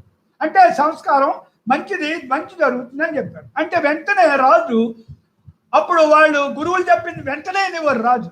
గురువు ఏం చెప్పినా అది గురువు చెప్పింది గురి అంతే, గురువే గురి అంతే. గురువు అంటే గుర్తు తెలుపుతాడు, నాలో లోపాలు సరి చేస్తాడు గురువు. ఆ రోజుల్లో కూడా రాజులు అలాగా ఉంది. అప్పుడు ఆయన అడవికి వెళ్ళి ఒక తిరిగాడు. ఒక మహాత్ముని చూసి, మహాత్మా మీరు మా ఇంటికి మా కోటకి మా దగ్గర భోజనం చేసి వెళ్ళాలి అని అర్థించాడు. ఒక రాజుకి ఆయన్ని అర్థించవలసిన పని ఏంటి లేదు, గురువు ఏం చేస్తా అంతే. అలాగే ఆ గురువు ఏం చెప్ప, తప్పకుండా రాజా, నేను తప్పకుండా మాకు భిక్షకు రావాలి అని అడిగాడు. ఆయన తప్పకుండా వస్తానని ఆయన వచ్చాను. ఓ రోజు రాజుగారు అనగానే వచ్చాడు. వచ్చిన తర్వాత రాజు చెప్పాడు, ఏమని, ఈ మహాత్ముడికి, ఈ యోగి పొంగవుడికి ఏమి కావాలంటే అన్ని చక్కగా బాగా చేసి బాగా ఆయన పెట్టండి అని చెప్పారు. అంతే ఆయన చెప్పేసి ఆయన వెళ్ళిపోయాడు. చక్కగా అన్నీ చేశారు, అన్నీ అయిపోయినాయి, వడ్డించారు. అన్నీ కూడా మరి రాజుగా చెప్పారు కదా అని చేత అన్ని బంగారపు వస్తువులతోటి, బంగారపు కంచం, బంగారపు అన్నీ కూడా బంగారపు వస్తువులతోటే పెట్టారు. అక్కడ పెడితే ఆయన మామూలుగా తింటున్నాడు. సగం తిన్నాడు. సగం భోజనం అయ్యేటప్పటికి ఆయనకి ఆ బంగారు కంచం ఎంత బాగుందో అన్నాడు. ఇంకా కొంచెం తిన్నాడు, బంగారపు సెమ్మె ఎంత బాగుందో అన్నాడు. ఇంకా తిన్నాడు, బంగారపు గ్లాస్ ఎంత బాగుందో అన్నాడు. ఇంకా పూర్తిగా తిన్నాడు. ఇవన్నీ ఎంత విలువగా ఉన్నాయో నేను పట్టుకెళ్తే బాగుంటుంది అన్నాడు. అనుకుని ఇదంతా భావన, మీరు జ్ఞాపకం ఉంచుకోండి, భావన. ఆయన లోపల భావన అలాగా మారింది. మారేటప్పటికి భోజనం అయిపోయింది. భోజనం అయిపోయాక ఇది నేను పట్టుకెళ్తే బాగుండును, ఇది పట్టుకెళ్తే బాగుండును అనుకున్నాడు. పట్టుకెళ్తే బాగుంటున్నాడు. ఏం చేస్తాడు, పట్టుకెళ్తాడు. అంచేత ఆ బంగారపు కంచం, బంగారపు చెంబు, బంగారపు గ్లాసు కడిగేసుకున్నాడు, సంచిలో వేసుకున్నాడు. అందరు ఎదురుగుండానే వేసుకున్నాడు. ఇక్కడ వేసుకుని అక్కడ రాజా వెళ్ళొస్తా అని చెప్పాడు. అలా మహానుభావ అలాగనే నమస్కారం పెట్టి వెళ్ళిపోయాడప్పటికి ఆయన అలాగ మళ్ళీ తిరిగి అడవిలోకి అక్కడ స్థానానికి వెళ్ళిపోయాడు. వెళ్ళి ఆయన చెరువులో సాయంకాలం స్నానం చేస్తున్నాడు. స్నానం చేసి ఇక్కడ సంచి కింద పెట్టి, ఇక్కడ బయట పెట్టి, గట్టు మీద పెట్టి స్నానం చేసి వచ్చాడు. స్నానం చేసి వచ్చేటప్పటికి ఆయనకి ఆ సంచిలో చూస్తే బంగారపు పళ్ళెం, బంగారపు కంచం ఇవన్నీ ఉన్నాయి. ఇదే ఆయనకి అక్కడ వెంటనే ఆయన భావన ఏంటి, నాకు ఇదేంటి, ఇవన్నీ నాకెందుకు, బంగారం ఇది నాకెందుకు, నేనేంటి ఇందులో పెట్టుకొచ్చానేంటి, అయ్యో ఇది నాకు అవసరమా, ఇది నాకెందుకు అని ఆయన మళ్ళీ ఇదేదో ఏంటి ఎలా ఎందుకు జరిగింది ఆయన తర్కం వచ్చి ఆయన దివ్యశక్తితో చూసుకున్నాడు. ఏం జరిగింది నాకు ఇది రావటానికి, నాకు ఈ గుణం మారటానికి, భావన మారటానికి, దీన్ని తేవటానికి నాకు కారణం ఏంటి? అంతే. వెంటనే ఆయన చూసుకున్నాడు. నిన్న రాజు దగ్గర భోజనానికి వెళ్ళాడు కాబట్టి ఏం జరిగిందని అన్ని చూసుకుంటే వెళ్ళేటప్పటికి, భోజనం దగ్గరికి వెళ్ళేటప్పటికి అన్ని బాగానే ఉన్నాయి. మరి మళ్ళీ వంట చేసేవాడి దగ్గరికి వెళ్ళాడు. వాడు ఒక దొంగ. చూసారా, వాడు ఏమనుకుంటున్నాడు? వాడు దొంగ ఏమంటాడు? ఇవాళ ఇది పట్టుకుపోతే బాగుండు, అది పట్టుకుపోతే బాగుండు, అన్ని అలా పట్టుకుపోతున్నాడు. ఆడు రోజు ఏదో పట్టు, ఇవాళ ఇది పట్టుకుపోతాం, ఇది బాగుంది, ఇది దీనికి డబ్బు ఎక్కువ వస్తుంది, ఇది మంచిది, ఇది బాగుంది, ఇలా ఏ భావంతో ఆడు ఉంటున్నాడు ప్రతిరోజు. రాజుగారి దగ్గరికి వచ్చిన కాడి నుంచి అదే పని ఇంటికి వెళ్ళేదాకా. వంట చేసినంతసేపు ఆయన ఆ భావంలోనే ఉండి ఇవాళ ఇది పట్టుకోదా అది పట్టుకోదా అంటే చేశాడు. ఆ భావన దోషం ఆ పదార్థం మీద పడి ఆ పదార్థం తిన్నోడికి కూడా విషపూరితమైపోతుంది. అందుకే ఇది వరక చచ్చిపోయిన వాళ్ళు ఇంటికి భోజనానికి వెళ్ళేవాడు కాదు మన వాళ్ళు. అర్థమైందా? ఏడుపుగా ఉంటే ఆ ఏడ్చే భావంతో అది వంట చేస్తారు. ఏడుస్తా ఆ వంట చేసింది మనకు పట్టుకుని మనకి ఏడిపోతుంది, మనకి దుఃఖాన్ని ఎత్తుంది. అది అని చేత చచ్చిపోయిన ఇంటికి అసలు ఏమి తినేవారు కాదు. ఏం చేతంటే అక్కడ భావనా దోషం ఉంటుందని ఆ మహాత్ముడు అప్పుడు చెప్పిన మాటలు. అర్థమైందా? మరి అప్పుడు వెంటనే ఓ నాకు ఈ దోషం ఇది తగిలిందా, వాడు భావన వల్ల ఈ పదార్థం ఇలా చెడిపోయిందా అని అర్థం చేసుకుని వెంటనే ఆయన మహాత్ముడు కాబట్టి జ్ఞానాగ్నిలో అన్ని దగ్ధమైపోతాయి కాబట్టి అది ఆ పదార్థం అరిగిన తర్వాత ఆయనకి ఆ దోషం తెలిసి దాన్ని ఎలా ప్రక్షాళన చేసుకోవాలనుకుని ఆయన మహాత్ముడు కాబట్టి తప్పకుండా ఆయన ఏం చేశాడు? అయ్యో తప్పు చేశానని మళ్ళీ వెంటనే అవన్నీ పట్టుకుని రాజు దగ్గరికి వచ్చి అవన్నీ రాజుగారికి ఇచ్చేసి, రాజా నాది పొరపాటు అయింది రాజా, ఇది నేను ఏదో తెలియక పట్టుకుపోయాను, నన్ను క్షమించు అని చెప్పేసి అని ఒక దండం పెట్టేసి ఆయన ఏం చెప్పాడు మహాత్ముడు? మహాత్ములు ఎవరిని బాధ పెట్టరు. ఏమని చెప్పారు? నీ వంట మనిషిని మార్చేయి, మంచిది నీకు అని ఆ మెసేజ్. అంటే ఆ గురువు గారు ఆ గురువు గారు మరి గురువుగారు చెప్తే ఆ మనిషిని చెప్పలేదు. అంచేత ఆ గురువు గారు ఒక మహాత్ముడికి భోజనం పెట్టు మంచి జరుగుతుంది అన్నారు. చూడండి ఆ మహాత్ముడు వల్ల ఏం జరిగింది? ఆయన రోజు తినే వంట ఇంత దోషమైన తింటున్నాడు కదా, మరి అది తొలగించుకునే శక్తి మరి ఆ మహానుభావుడు ఇచ్చాడు కదా. అంచేతే ఇక్కడ మహాత్ముల యొక్క మాటలు కానీ, మహాత్ముల యొక్క నడకలు కానీ, ఆచరణ కానీ అమ్మ మరికి ఇక్కడికి వచ్చేటప్పటికి మన భావనక్షత్రం మారిపోతుంది, వాతావరణం మార్చేస్తుంది ఇక్కడ. అంచేతే జ్ఞానాగ్ని కర్మ దగ్ధానం, జ్ఞానాగ్నిలో అన్ని కర్మలు దగ్ధమైపోతాయి. ఆ రాజు ఆ మనిషిని వెంటనే మానిపించేసి హాయిగా ఉన్నాడు. ఎందుకంటే మరి ఆయన అంచేతే ఇక్కడ అమ్మ ఒకటే చెప్తారు, మీరు చక్కగా మీ భర్తకి పిల్లలకి చక్కగా మీరే వంట చేసుకుని పెట్టండి వీలైనంత వరకు, మీ దేహం సహకరించినంత వరకు. అది దేహం సహకరించకపోతే మనం ఎవరు ఏం చేయలేం. కానీ దేహం సహకరించిన వరకు బద్ధకించొద్దు, బద్ధకం బద్ధ శత్రువు అని చేత నువ్వు ఎవరు ఏ భావంతో వండుతావో మరి దానికి నువ్వు బలైపోతావు. చూసారా? అలాంటి మహారాజే కనిపెట్టు, నువ్వు నేను లెక్క. ఎవరి భావం ఏం తెలుస్తుందమ్మా? అంచేతే యద్భావం తద్భవతి, భావనాక్షేత్రం శుద్ధి చేసుకో అని అమ్మ మనకి ఈ విషయంలో ఎలా చెప్పారు. విషయం తెలిసిన తర్వాత మనం ఇంకా తప్పు చేస్తామా? వాళ్ళు కూడా మనలో మార్పుకి కారణం ఏంటి? ఒక్కడు కూడా ఇంటికాడ వంట చేసుకుని చక్కగా తిందామనే భావన ఒక్కడికి లేదు. అంటే ఎవరో పల్లెటూరులోనే అక్కడ సిటీ బాగా మారిపోయింది. సిటీలో అంతా వాళ్ళు స్పీడు, వాళ్ళు ఇద్దరు భార్యాభర్తలు ఇద్దరు ఉద్యోగాలు చేయటం, వాళ్ళు డబ్బే ప్రధానం అనుకుంటున్నారు. కానీ ఈ డబ్బు వల్ల తెచ్చే అనర్థకాలు ఆ భావాలు మనకి తెలియలేదు. తెలిసి అలా చెప్పేవాళ్ళు కూడా లేరు. ఆ భావం వల్ల అంత దోషం అని చెప్పేవాళ్ళు కూడా లేరు, చెప్పినా నమ్మరు. మరి నమ్మించవలసిన పని మనకు లేదు. ఇప్పుడు డబ్బు సంపాదించేవాడు ఈ డబ్బు క్షణికం అంటే నమ్ముతాడా? ఈ డబ్బు ఉండాలి కానీ దీన్ని ఒక లిమిట్గా సంపాదించుకోవాలి కానీ అతి అనర్థకం అని చెప్పినా నమ్ముతాడా? నమ్మడు. ఎందుకంటే దాంట్లో ఆయన తీపి చూశాడు, ఇంకా అదే నిజం అనుకున్నాడు అంతే. ఇవన్నీ కూడా ఎవరిని నమ్మించడానికి కాదు. అమ్మ దగ్గరికి వచ్చిన వాళ్ళకి వాళ్ళు ధర్మంగా వాళ్ళు ఎలా ఉండాలి, ధర్మంగా ఎలా ఉండాలి, బ్రహ్మంగా ఎలా ఉండాలి, ఆ లక్షణాలు, ఆ గుణాలు, ఆ భావాలు అమ్మ నేర్పుతారు. ఆవిడ అనుభవజ్ఞాన గురువు కాబట్టి కదా.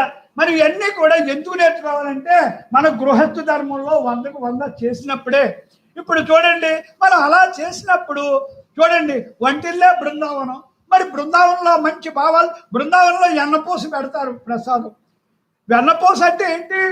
అది ఎంత మధురం, ఎంత మెత్తదనం, అసలు ఏమి ఊరికి అలా వేసుకుంటే అలా లోపలికి మింగేయచ్చు, దాన్ని ఏం పనిలేదు.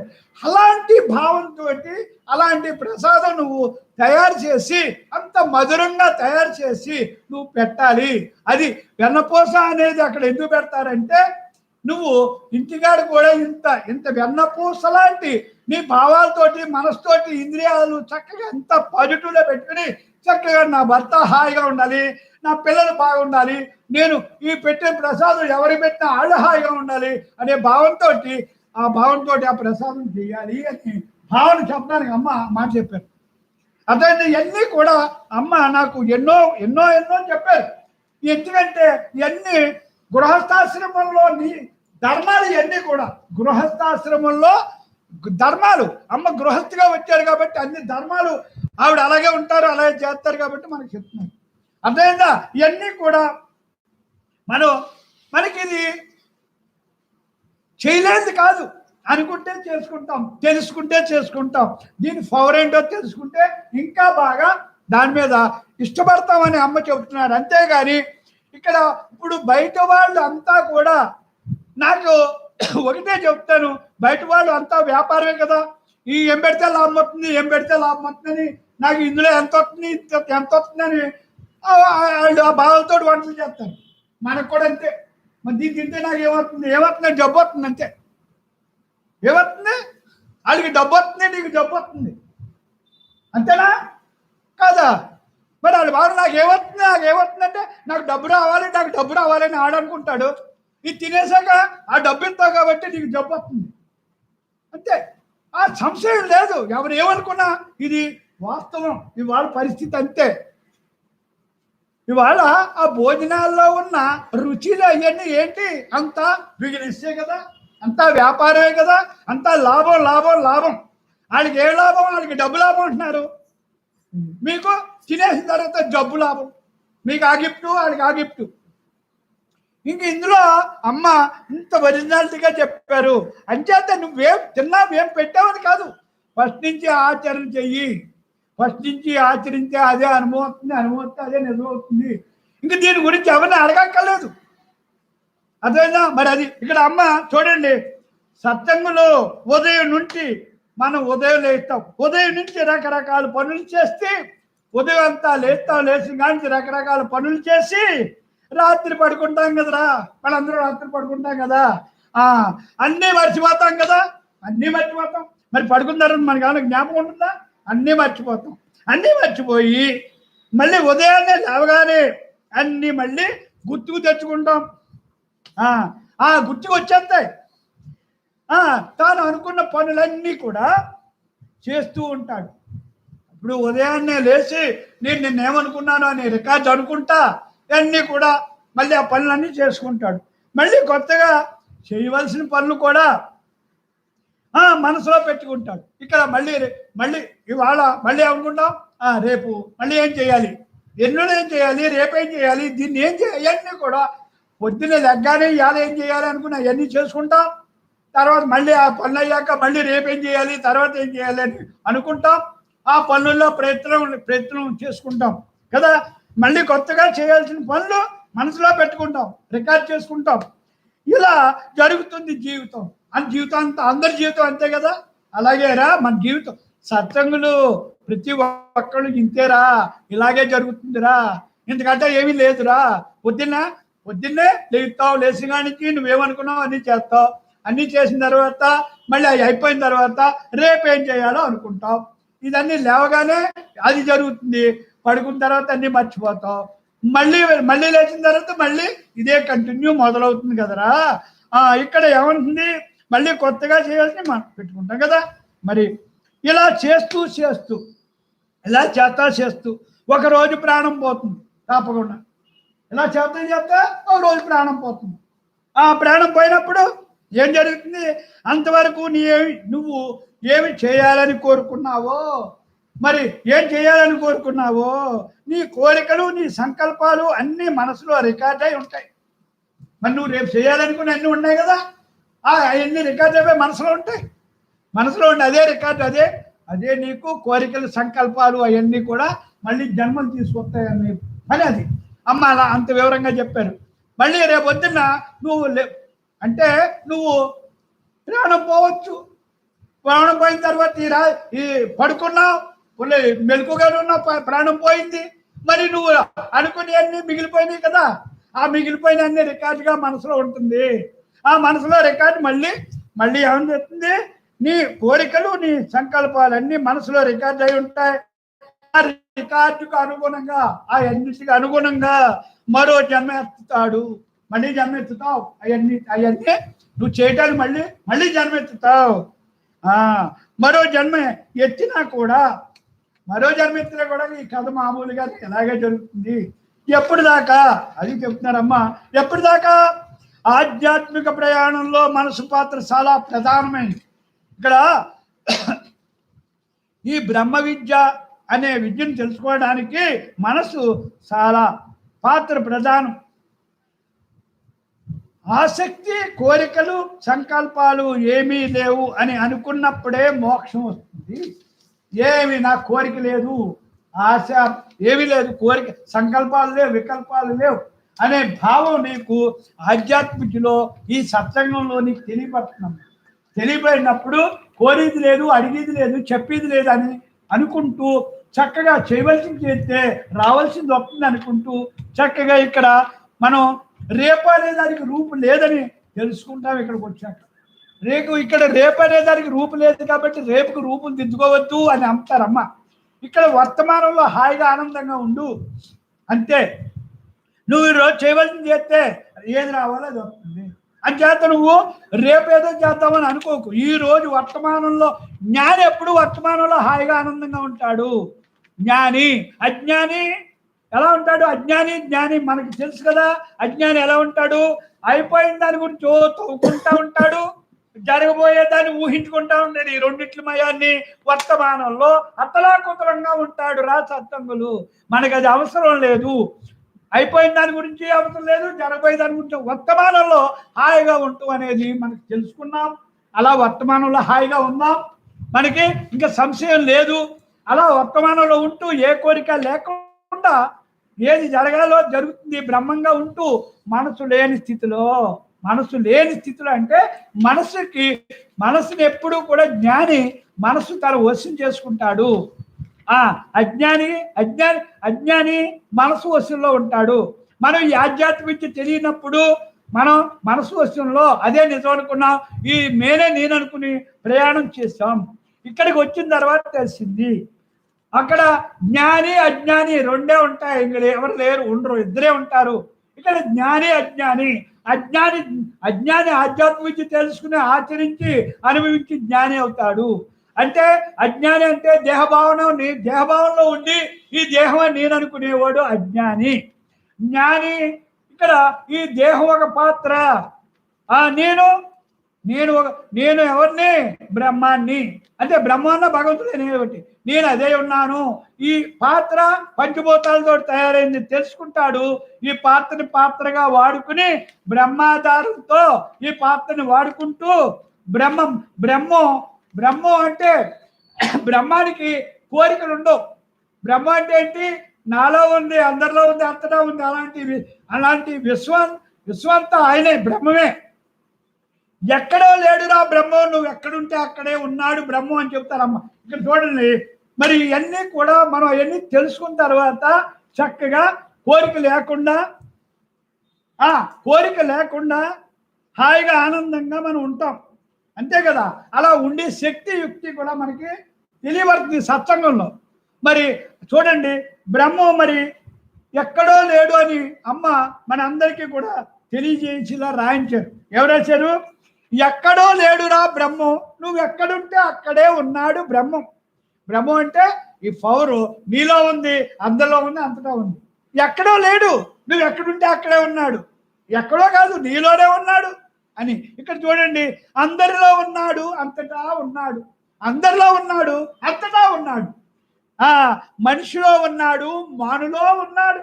మనం మనిషిలోనే ఉన్నాడు, మానులోనే ఉన్నాడు, ఆ చెట్లోనే ఉన్నాడు, ఈ మనిషిలోనే ఉన్నాడు. అన్నింటికి ఆధారం ఆ బ్రహ్మమే, ఆ పవరే, ఆ శక్తే. ఆ శక్తి నన్ను చెప్పే చెట్టు పచ్చగా కాయలు కాస్తుంది, అది పక్క తప్పుకుంటే అది కూడా ఎలాగ ఈ భూలో ఎలా తయారై నీరుతోటి ఎంత తయారైందో అలాగే మళ్ళీ అందులో కలిసిపోతుంది. మనం అంతే, ఈ దేహం ఈ పంచభూతాలతో తయారైంది, మళ్ళీ ఆ లోపల ఆ బ్రహ్మం పక్క తప్పుకుంటే ఇది ఆ చెట్టు ఎలా కలిసిపోతుంది, ఇది అలాగే కలిసిపోతుంది. అంచేతే మానులో ఉన్నాడు, చూసారా, మనిషిలో ఉన్నాడు, మానులో ఉన్నాడు. నింగిలో ఉన్నాడు, నేలలో ఉన్నాడు. నింగంటే ఈ విశ్వంతా ఆయన వ్యాపించి ఉన్నాడు, ఈ నేలలోనే ఉన్నాడు. ప్రకృతి అంతటా పరవశించి ఉన్నాడు. ఈ ప్రకృతి అంతా ఇలా పరవశించి పచ్చదనంతో, ఇలా కాయలతోటి, పళ్ళుతోటి, పువ్వులతోటి ఇలా ఇలా ఉన్నట్టే దానికి కారణం ఎవరు? ఆ బ్రహ్మమే కదరా. ప్రకృతి అంతా పరవశించి అంటే ఎంత ఉయ్యాలు ఊగుతా, ఉత్సాహంతో, ప్రోత్సాహంతో, మనందరికీ ఆ ప్రకృతి ఆకర్షణతో ఆయన అంతా నిండి ఉన్నాడు కదా.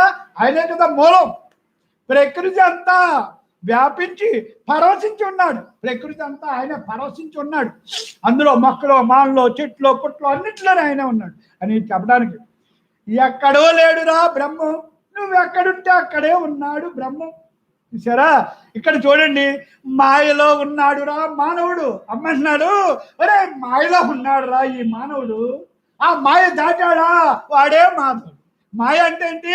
దేహభావనలో ఉన్నాడు రా. ఈ దేహభావన దేహం నేను అనుకునే మాయలో, ఇదే నిజం అనుకునే మాయలో పడి ఉన్నాడు రా. ఈ మాయ దాటం అంటే ఏంటి? ఈ దేహభావన అనేది, ఈ భావన దేహమే మేనే నేను అనుకునే భావన, ఇది ఒక పాత్ర అని తెలుసుకుని, ఎప్పుడైతే తెలుసుకుని దాన్ని నిజంగా పాత్ర అని తెలుసుకుని దాన్ని పాత్రలా వాడుకుని దాన్ని చక్కగా పక్కకి తప్పుకుని ఆ పాత్రను వాడుకుంటూ బ్రహ్మంగా ఎవరైతే ఉంటారో వాళ్ళు దాడతారు. ఏం దాడతారు? మాయని దాడతారు. మాయ అంటే మనసు అంటే దేహభావన దాటారా వాడు మాధవుడు.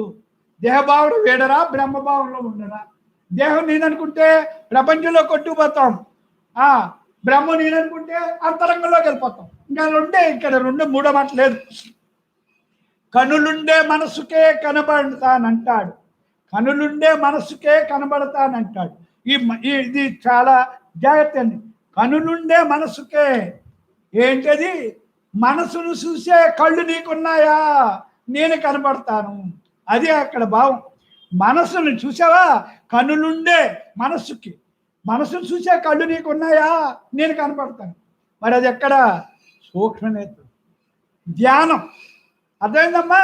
ధ్యానంలో ఈ బాహ్యేంద్రియాలు, ఈ కనిపించే బాహ్యేంద్రియాలు కనిపించే కాళ్ళు కాదు, ఈ బాహ్యేంద్రియాలు కాదు, అంతరంగంగా ఆ కన్ను నువ్వు తెరిచావా? నేను కనపడతానంట. చూసారా? ఎక్కడ? ధ్యానంలో నీకు ఈ బాహ్యేంద్రియాలు, ఈ బాహ్య ప్రపంచం కనిపించే, ప్రకృతి కనిపించే ఈ బాహ్యేంద్రియాలు అన్నీ కూడా ఇక్కడ స్పందన లేకుండా అంతరంగంగా ధ్యానంలో ఇక్కడ మనసు, ఇంద్రియాలు, దేహభావన ఆగాలి. అది ఉన్నంతసేపు నీకు భగవంతుడి వైపుకి భగవంతుడు చూడలేవు. ఇప్పుడు ఇవన్నీ కూడా ఈ శబ్దం అంతా, ఇదంతా ఏంటి? తెలుసుకుంటామే. ఇదంతా కూడా తెలుసుకుంటామే. తెలుసుకున్న దాన్ని ఆచరించి నువ్వు అనుభవించాలంటే అది నువ్వు బ్రహ్మాన్ని తెలుసుకుంటానికి ఇదంతా. ఈ తెలుసుకున్న దాన్ని నువ్వు అనుభవించాలంటే ధ్యానమే చేయాలి. ధ్యానం మనోమౌనమే నీ బ్రహ్మం కావాలి అంటే ధ్యానమే చేయాలి. ధ్యానంలో ఏం జరుగుతుందంటే మనసు, ఇంద్రియాలు, దేహభావన సొమ్మచిల్లిపోతాయి. ఒక మత్తు ఇచ్చిన వాడికి మళ్ళీ మత్తిస్తే ఇక్కడ శరీర స్పర్శ కానీ, మనసు కానీ, ఇంద్రియాలు కానీ ఏమి అసలు స్పందన ఉండదు. అంచేత ధ్యానంలో అక్కడ నీకు మత్తు అనేది ఆ పవర్ వచ్చి వ్యాపించి నీకు అదేం కనబడకుండా నీ నిజ స్థితిలో నువ్వు ఆ బ్రహ్మ అనే శక్తిలోకి ఆ భావన నిన్ను తీసుకుపోతుంది. ఇంకా ఏ భావన కూడా ఉండదు, ఏమీ ఉండదు. నువ్వు ఎన్ని పోయేటప్పటికీ నీ నిజ స్థితి నీకు తెలియబడుతుంది. అలాంటి అనుభూతి ఎప్పుడైతే నీకు వచ్చిందో, ఆ టేస్ట్ నువ్వు ఎప్పుడైతే చూసావో, ఇంకా దేని గురించి నువ్వు చూడు, దేని గురించి నువ్వు ఆలోచించి ఇంక అత్తమానం నీకు పాత్రగా డ్యూటీ చేస్తావు. డ్యూటీ చేసినప్పుడు ధ్యాసలో ఉంటావు, డ్యూటీ లేనప్పుడు ధ్యానం చేసుకుంటావు. ధ్యానం అలవాటు అయిన తర్వాత, ఆ రుచి చూచిన తర్వాత ఇంక ఏమి అమ్మ ఆ ధ్యానం ఆవిడ అభ్యాసం చేసుకున్న మూలనే ఆవిడకి ఆ శక్తి, ఆ యుక్తి అన్నీ ఆవిడకి వస్తుంది. అంచేత మనకు కూడా ఆవిడ అదే చెప్తారు, ధ్యాన మనో మౌనమే బ్రహ్మం రా. నువ్వు ఇది తెలుసుకుంటూ వరకే నువ్వు ఆచరించి బ్రహ్మం అనేది ఒకటి ఇచ్చేది కాదు, పుచ్చుకునేది కాదు. అది అంతా ఆచరణలో ఆచరించి అనుభవించాలి నువ్వు తప్పకుండా. అర్థమైందమ్మా? మరి ఇదంతా కూడా ఎప్పుడు వస్తుంది? నీ శ్రద్ధ, విశ్వాసం, నమ్మకం, నాకు ఇది తెలుసుకోవాలనే ధీరత్వం, తపన, ఇవన్నీ ఉన్నప్పుడు అందరికి అమ్మ చెప్పారు ఏమని, మానవ జన్మ ఎత్తిన ప్రతి మనిషికి జన్మరాహిత్యం తథ్యం. వాళ్ళకి అర్హత ఉంది. తథ్యం అంటే అర్హత ఉంది. అర్హతని కావాలంటే వాళ్ళకి ఏం కావాలి చెప్పారు కదా, శ్రద్ధ, విశ్వాసం, నమ్మకం, నాకు ఎందుకు రాదు అనే పట్టుదల, ఇవన్నీ నీలో పుట్టినప్పుడు తెలుసుకోవాలనుకున్నప్పుడు ఏదైనా తెలియబడుతుంది.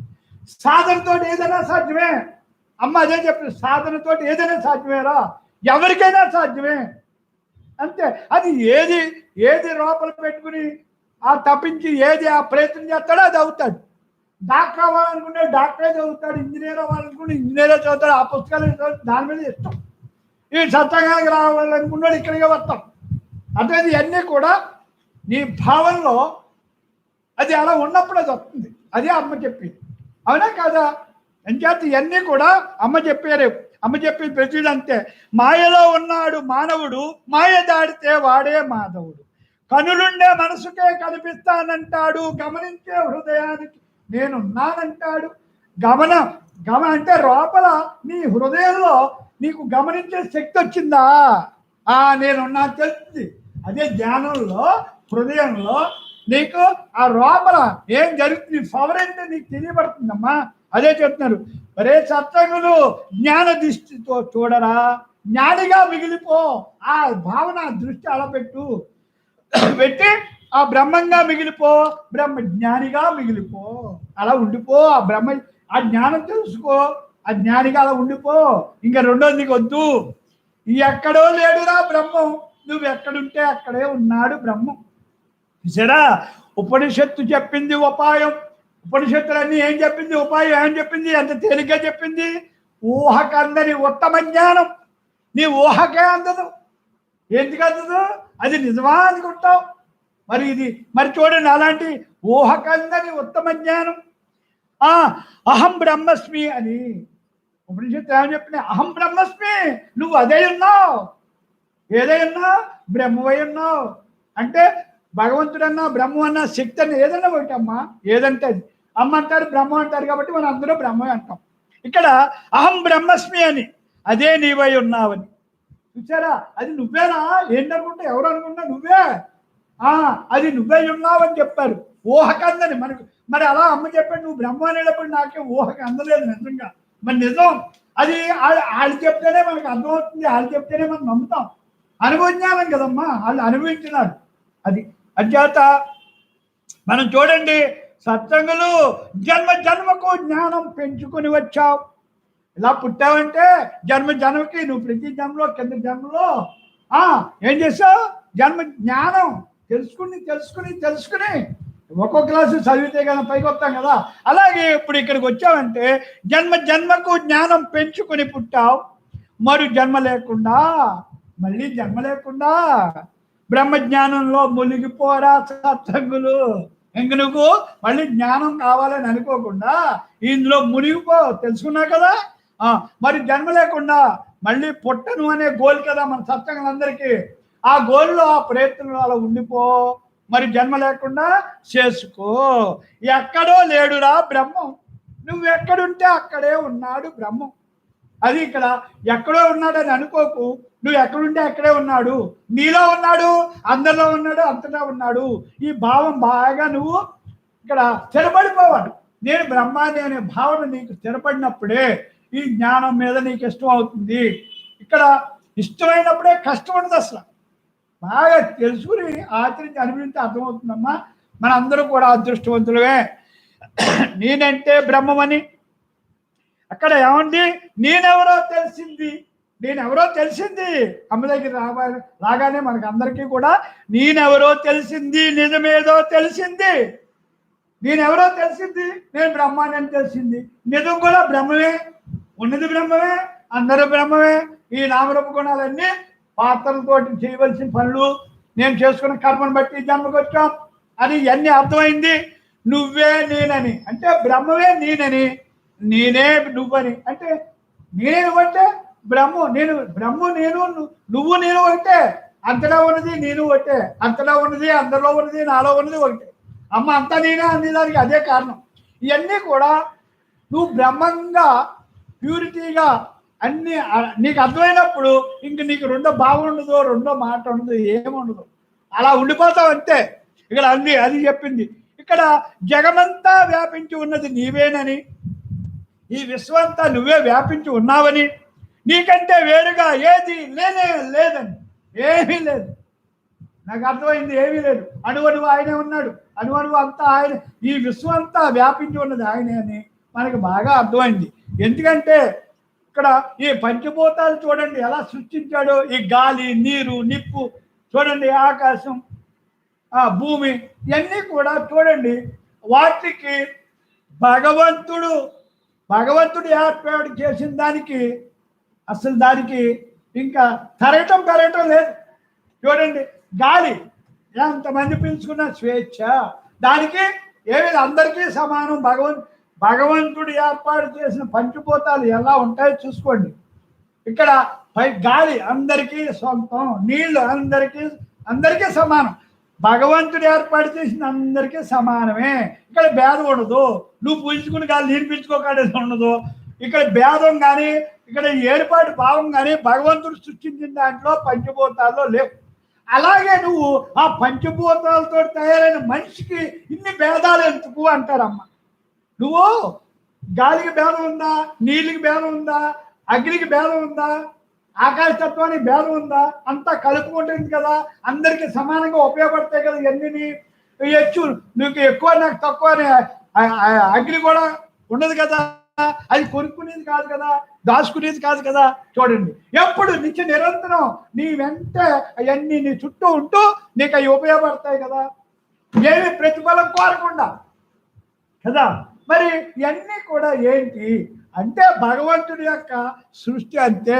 అలా నువ్వు ఉండమని ఆయన సృష్టించి వాటితోటే తయారు చేసిన మనకు కూడా ఆ తత్వం ఉండాలి అని చెప్తానంటే నువ్వు అంటే విశాల తత్వాన్ని కుదించుకుని మనం ఎలా అయిపోయాం చూడండి. విభజన, నేను నాది అనే భావం పెట్టుకుని ఇక్కడ కుదించిపోతున్నాం.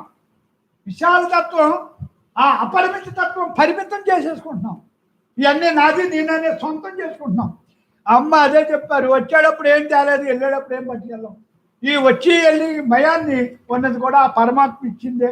ఆ పరమాత్మ ఇచ్చిన దాన్ని నువ్వు హాయిగా అనుభవించి అందరితోటి హాయిగా మంచిగా ఉంటూ మంచిగా ఉండరా అని చెప్పి అమ్మ మనకి అపమానం చెప్తారు.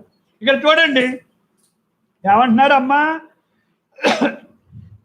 నేనెవరో తెలిసింది, నిజమేదో తెలిసింది, నువ్వే నేనని, నేనే నువ్వని, జగమంతా వ్యాపించి ఉన్నది నేనేనని, నీకంటే వేరుగా ఏది లేనే లేదని, ఏమీ లేదురా నాయనా అని అమ్మ మనకి అందరికీ కూడా సత్యంగా ప్రతి క్షణం చెబుతున్నారు. ఎక్కడో లేడురా బ్రహ్మం, నువ్వెక్కడుంటే అక్కడే ఉన్నాడు బ్రహ్మం. చూడండి అమ్మ అంటున్నారు, అరే సత్సంగులు, నేనంటే బ్రహ్మమనే, బ్రహ్మం అంటే నేనని. నేనంటే ఎట్లా? నేనంటే బ్రహ్మమని, బ్రహ్మం అంటే నేనని, నేనే నువ్వని అని చూడండి. బంధ మోక్షాలు లేని బ్రహ్మాన్నే నేనని, నాకు బంధం లేదు మోక్షం లేదు, అలాంటి దాన్ని నేను చూసారా, అలాంటిది బ్రహ్మం. ఇక్కడ బ్రహ్మనిష్టలో అమ్మన్నారు బ్రహ్మనిష్టలో బ్రహ్మంగా జీవించు. నువ్వు బ్రహ్మనిష్ట, నిష్ట అంటే ఆ లక్షణాలు, ఆ గుణాలు, ఆ భావాలతోటి నేను బ్రహ్మానని ధీరత్వంతో, నేను బ్రహ్మాని అనే లక్షణాలు, గుణాలు, భావాలతోటి, ఆ ఆలోచన విధానాలతోటి నువ్వు అలాగా ఏమని అలా బ్రహ్మంగా జీవించు. ఇక్కడ జీవనయాత్ర కూడా నీ ఇంట్లో దేహధర్మం కూడా గృహస్థిగా వచ్చాం కాబట్టి దేహధర్మం కూడా నువ్వు బ్రహ్మంగా ఇక్కడ జీవించు, బ్రహ్మంగానే జీవించు, నటించకు, జీవించు అని చెప్తాను. నటన వేరు, జీవించడం అంటే త్రికరణ శుద్ధిగా మనసా వాక్య బ్రహ్మంగా నువ్వు అందరినీ బ్రహ్మంగా చూడాలి. అందరినీ నామరూప గుణాలు నువ్వు చూడకుండా బ్రహ్మంగా చూస్తూ నీ ధర్మాన్ని నువ్వు చెయ్యి, నీ పాత్ర డ్యూటీ నువ్వు చేయాలి. అలా జీవించు. నీకు ఎందుకు వాళ్ళ గుణాలు, వాళ్ళ భావాలు, నడకలు అమ్మ ఎప్పుడు అది అంటారు. ఎవరి గుణాలు భావాలు నువ్వు చూడకు. నీకెందుకు వాళ్ళ గుణాలు, వాళ్ళ భావాలు తెచ్చుకున్నారు, అవి వాళ్ళు అనుభవిస్తారు. నీకెందుకు అవి నువ్వు అసలు మనసులో కూడా రానివ్వకు, నువ్వు తగిలించుకోకు. అది అంతే కదమ్మా. ఇక్కడ చూడండి, నేనంటే బ్రహ్మమని, బ్రహ్మం అంటే నేనని, బంధ మోక్షాలు లేని బ్రహ్మాన్ని నేనని, ఆ బ్రహ్మనిష్టలో బ్రహ్మంగా జీవించు. ఆఖరి జన్మగా, ఇదే ఆఖరి జన్మగా ముక్తునిగా మిగిలిపో, జీవన్ముక్తిగా మిగిలిపోరా నాయనా. మిగిలిపో, ముక్తిగా అంటే విడుదలైపో, ఆఖరి జన్మగా చేసుకో. ఈ బంధాలన్నీ విముక్తి అయిపో అంటే నీకు బంధాలు లేని బంధం, దేహభావనే బంధం, బ్రహ్మభావనే విడుదల. నువ్వు ఆ భావంతో నీకు తెలిసింది కదా, చక్కగా ప్రతి క్షణం బ్రహ్మంగా ఉంటూ అలాగా బ్రహ్మంగా మిగిలిపో, జీవన్ముక్తిగా మిగిలిపో. జీవించి ఉండగానే ముక్తిగా విముక్తి చేసుకో. అది జీవించి ఉండగానే ముక్తిగా ఉండు, జీవన్ముక్తిగా ఉండు.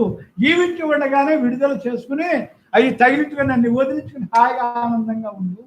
అది అమ్మ చెప్పేది. సత్సంగులు జీవన్ముక్తులుగా, ముక్తినిగా జీవన్ముక్తినిగా మిగిలిపో, జీవించి ఉండగానే మిగిలిపో. ఎక్కడో లేడురా బ్రహ్మం, నువ్వు ఎక్కడుంటే అక్కడే ఉన్నాడు బ్రహ్మం. చూడండి మరి ఎంత బాగుందో.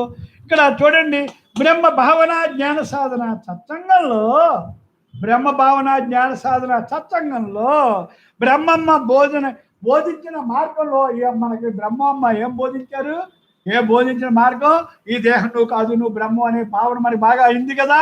అది ఇక్కడ బ్రహ్మమ్మ బోధించిన మార్గంలో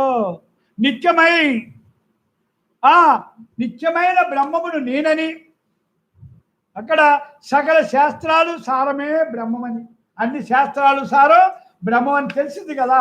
అలాగా సకల శాస్త్రాలు సారం బ్రహ్మమని, అక్కడ బ్రహ్మనిష్టలో మనందరూ కూడా ఆ నిష్టలో, మనకి నిష్ట అంటే ఇంకా స్థిరపడిపోవటం, నీకు ఇంకేమీ సంశయం లేకుండా నిశ్చలంగా, నిర్మలంగా, స్థిరత్వంగా, హాయిగా, ఇంకా ఏ జంకు బంకు లేకుండా, ఇంత కూడా ఏమీ సంశయం లేకుండా నేను బ్రహ్మాండాన్ని ధీరత్వంతో అలా ఉండిపోవటమే. అంటే ఇంకేమీ లేదు అంతకంట. చూసారా, అలా ఉండాలి అని చెప్తున్నారు. ఇక్కడ బ్రహ్మనిష్ఠులు అందరం బ్రహ్మంగా మిగులుదాం, బ్రహ్మనిష్టలో ఉన్నాం, బ్రహ్మంగా మిగులుదాం. ఇక్కడ ముక్తులుగా ఉన్నాం, జీవన్ముక్తులుగా ఉన్నాం, తెలుసుకున్నాం, ముక్తి అవ్వాలి, విడుదల అవ్వాలని ఆ ప్రయత్నంలో ఉన్నాం. అలాగే ఆఖరి దాకా ఉందాం, అలా ఉండాలి. ఇక్కడ అమ్మ అదే చెప్తారు, మనందరూ కూడా సత్సంగులందరూ కూడా బ్రహ్మంగా ఉన్నారు, ఆఖరి శ్వాస వరకు ఉంటారు. ఇక్కడ సంశయం మాత్రం లేదు, ఎవరికీ లేదు. ఇక్కడ అమ్మ దగ్గరికి వచ్చినాడు ఎవరికైనా సరే, ఇంకా పదే సార్లు ఎందుకు చెప్తున్నాం అంటే, ఇది ఇక్కడ తెలవనోళ్ళు ఉండొచ్చు, కానీ మనం అనకూడదు. అందరూ కూడా ఎవరు అనుకుంటే వాళ్ళు తెలుసుకుంటారు. ఇది తెలుసుకోవడానికి వచ్చిన మనం మనుషులు, మానవ జన్మ అంటే తెలుసుకోవడానికి వచ్చిన జన్మ, ఇది గొప్ప జన్మ. ఈ జన్మని సద్వినియోగం చేసుకుని ఇది హాయిగా ఆనందంగా బ్రహ్మంగా ఉండాలని, బ్రహ్మంగా మళ్ళీ జన్మలేని స్థితి మనం పొందాలని మన అందరూ కూడా, అమ్మ సంకల్పం అదే, మన పట్టుదల, మన గోలు అదే. ఈ ప్రయాణంలో అందరూ అదే ప్రయాణంలో మనందరూ ఉంటాం అంటే ఆఖరి శ్వాస వరకు తిరుగులేదు. ఇక్కడ ఏమన్నారు, ఆధ్యాత్మిక ప్రయాణంలో మనసు పాత్ర చాలా ప్రధానమైందిరా. ఈ ఆధ్యాత్మిక ప్రయాణంలో మనసు పాత్ర చాలా ప్రధానమైంది. ఆసక్తి, కోరికలు, సంకల్పాలు ఏమీ లేవు. ఆసక్తి, కోరికలు, సంకల్పాలు ఏమీ లేవు అని అనుకున్నప్పుడే మోక్షం వస్తుంది. అప్పుడు నీకు లోపల మనసులో ఏ సంకల్పాలు ఏమీ లేకుండా ఉన్నప్పుడే నీకు మోక్షం అంటే విడుదలవుతాం. అదే మనసు యొక్క కోరికలే కదా మనకి బంధాలని చెప్తాం. అది మనసును ఖాళీ చేస్తేనే మోక్షం వస్తుంది. ఈ విషయంలో నీ మనసును నీవు ప్రశ్నించుకుంటే, ఈ విషయంలో నీ మనసును నువ్వే ప్రశ్నించుకోవాలి. ఏమని? ఓ మనసా, ఏం కావాలి నీకు? మనసా, నీకు ఏం కావాలి అని నువ్వు అడుగు. అంటే ఏమీ అక్కర్లేదని సమాధానం వచ్చినప్పుడు మనసుకి ఏం రావాలి? నువ్వు ఎలా అడగాలి? మనసా, నీకు ఇంకా ఏం కావాలి అని నువ్వు అడుగు. సత్సంగులు నీ మనసు నువ్వు అలా అడిగినప్పుడే నీకు ఆ మనసు చెప్పే సమాధానమే నీకు జీవన్ముక్తి. ఏమనాలి మనసు? అప్పుడు ఏమనాలి? మరి ఏం కావాలి అంటే ఏమీ అక్కర్లేదు అని సమాధానం వచ్చినప్పుడే మోక్షం వస్తుంది. అది నీ మనసునంతా తేలిగ్గా ప్యూరిటీగా ఖాళీ చేయాలి. ఖాళీ అంటే ఏమి అక్కర్లేని స్థితి. మనసు ఎక్కడికి వెళ్దో, మనసు ఆరిపోదు, మనసు చెదిరిపోదు, ఏముంటుంది, మనసు అలాగే ఉంటుంది. మనసుని నీ వశం చేసుకుని అది బ్రహ్మ భావాలతోటి, బ్రహ్మ సంకల్పాలతోటి మనసు లేని స్థితి. మనసు లేకుండా మనసు లేని స్థితి అంటే మత్తు. ఆ మత్తులో ఉంటామండి మనం. మనసు ఉంటుంది. మనసు మనం వశం చేసుకున్న వాడే జ్ఞాని. జ్ఞాని మన మనసుని మనం వశం చేసుకుంటాడు. మనసు అతను చెప్పినట్టు ఆ మార్గంలో మనసు అతను చెప్పినట్టు నడుస్తుంది. ఇక్కడ మనసు చెప్పినట్టు నడిచేంతకు ముందు మనకు తెలియనప్పుడు ఇప్పుడు ఏం చెప్తా? అదే మనసు ఆ బ్రహ్మ నడకలు, ఇక్కడ అభ్యాసం వల్ల బ్రహ్మ నడకలు, బ్రహ్మ భావాలు, బ్రహ్మ గుణాలు, బ్రహ్మ ఆచరణతోటి ఇప్పుడు ఇక్కడికి మనం అందరూ వస్తున్నాం. మనకి మనసు లేదా? మనసు లేకపోతే ఇలా రాలేం. బాగానే ఉండాలి కదా. మనసు ఏమైంది? నడు చచ్చగా వెళ్ళిపోదాం అంటుంది. మనసు అదే దారి చూపిస్తుంది. ఇంద్రియాలు దానికే ఇష్టపడుతున్నాయి. ఇంద్రియాలు మనసు కలిపి దేహంతో ఇక్కడికి వస్తున్నాం. అంతేగాని బ్రహ్మంగా ఇక్కడికి రావట్లేదు. బ్రహ్మం ఒక్కటే ఇక్కడికి రాలేదు. అది మాత్రం బ్రహ్మానికి ఆకారం ఉండాలి. ఈ పాత్ర లేకుండా బ్రహ్మం ఎలా వస్తుంది? ఈ పాత్రను ఆధారం చేసుకునే బ్రహ్మం వస్తుంది. ఈ పాత్రకు ఆధారం బ్రహ్మం. బ్రహ్మాధారంతో మనసు, ఇంద్రియాలు, దేహం సహకరించి అది ఏకీభవించి ఆ బ్రహ్మం చెప్పినట్టు ఎంత ఇవన్నీ ఉంటాయి. అన్నిటినీ కూడా వశం చేసుకుంటాడు జ్ఞాని. అమ్మ మనస్సు, ఇంద్రియాలు, దేహం అన్నీ కూడా ఆవిడ వశం అవుతాయి. ఆ వశం ఉన్న మూలనే ఆవిడ కళ్ళు మూసుకుంటే కదలం. ఎందుకు కదలం? అంతే. కళ్ళు మూసి ఇదే నిజం అంతే. ఆవిడ బ్రహ్మ ఏం చేస్తాయి. అది జ్ఞాని. జ్ఞానికి బ్రహ్మం అనేది లోపల ఆ పవర్లో ఏమి అది చేయాలంటే అదే చేస్తాయి. అంతేందమ్మా? ఇక్కడ మనకేంటంటే చేస్తాయి కానీ ఒక్కోసారి మనకి అది అటు ఇటు వెళ్తూ ఉంటాయి. మనకి అమ్మకి తేడా అదే. అది కూడా మనం సరి చేసుకుంటే ఇక్కడ సరి చేసుకుంటాం తెలిసింది. ఇక్కడ ఎలా ఉంటున్నాం? బ్రహ్మంగా ఉంటున్నావా, దేహభావంతో ఉంటున్నావా అని మనకి కూడా తెలుస్తుంది. మనకి అభ్యాసం వల్ల చక్కగా అన్నీ కూడా బాగా చేసుకుంటున్నాం. బాగా అర్థమవుతుంది కదా. అర్థమైనప్పుడు వ్యర్థం చేసుకోవట్లేదు. ఆ ప్రయత్నంలో ఉన్నాం, ఆ పనిలోనే ఉన్నాం, ఆ భావాల్లోనే ఉన్నాం. అందరూ కూడా అదే చేస్తున్నాం. ఇక్కడ అమ్మ ఎప్పుడో 8వ సంవత్సరం నుంచి ఆ ధ్యానం కాబట్టి, ఎప్పటి నుంచో ఆవిడ ఆ సంస్కారం ఉంది కాబట్టి ఆవిడకి అలా స్థిరపడిపోయారు. మనం కూడా ఆ ప్రయత్నంలో ఉన్నాం. మనకి అది సాధ్యమే, అందరికీ సాధ్యమే. మనకి అది అందరికీ సాధ్యమే. అంచేత అమ్మ అందరికీ సాధ్యం అంటారు. అదే ఏ ఒక్కళ్ళలోని అక్కడ అమ్మ ఇంత కూడా నిరుత్సాహం పడొద్దంట. ఉత్సాహం, ప్రోత్సాహమే. అమ్మ ఎంతసేపు మనకి నవ్విస్తారు. మంచి మాటలు ఎందుకు చెప్తారు? గృహస్థాశ్రమంలో నడకలు చెప్తారు, ఆధ్యాత్మిక లోపల అంతరంగంలో నడకలు చెప్తారు. ఈ రెండు చెప్పి చక్కగా ఒక రైలు పట్టాలు, 2 పట్టాలు అది సమానంగా ఉంటేనే ఆ ట్రైన్ చివరికి గమ్యం చేరినట్టు మనం కూడా ఈ ప్రయాణం గమ్యం చేరటానికి ఆధ్యాత్మిక విద్య చెప్తారు, బాహ్యంగానే చెప్తారు. 2 కూడా సమానంగా ఉండాలి. మనం గృహస్థులం కాబట్టి గృహస్థాశ్రమంలోని నెంబర్ 1గా ఆచరించి ఆ ధర్మాన్ని చేయాలి. పాత్ర డ్యూటీ ఇష్టంగా చేసి అక్కడ పాత్ర డ్యూటీ చేయాలి. లోపల నీ సుధర్మం, నీ బ్రహ్మం డ్యూటీ చేయాలి. 2 డ్యూటీలు నువ్వు చక్కగా చేసుకున్నప్పుడే నీకు తప్పకుండా మనందరికీ అది చేసుకోవాలని తెలిసిన తర్వాత చేసుకుంటూ ఈజీ. తెలియనప్పుడు తెలియలేదు, ఇప్పుడు తెలిసిన తర్వాత ఆచరించడం చాలా తేలిక. ఆచరిస్తున్నాం కాబట్టి అనుభవిస్తున్నాం అంటే మనకి అర్థమవుతుంది. అర్థమవుతున్న క్షణం కూడా మనం వ్యర్థం చేసుకోవట్లేదు. అర్థమైందమ్మా? మనందరూ కూడా ఆ భావంలోనే ఉన్నాం, ఆ నడకలోనే ఉన్నాం. ఇక్కడ అన్నీ కూడా అమ్మ దయ వల్ల మనందరూ కూడా ఒక సమయం యొక్క విలువ తెలుసుకుంటున్నాం, సమయాన్ని సద్వినియోగం చేసుకుంటున్నాం. అర్థమైందమ్మా? అంటే అది అన్నీ కూడా అమ్మ మనకి చెప్పిన మాట అన్నీ కూడా.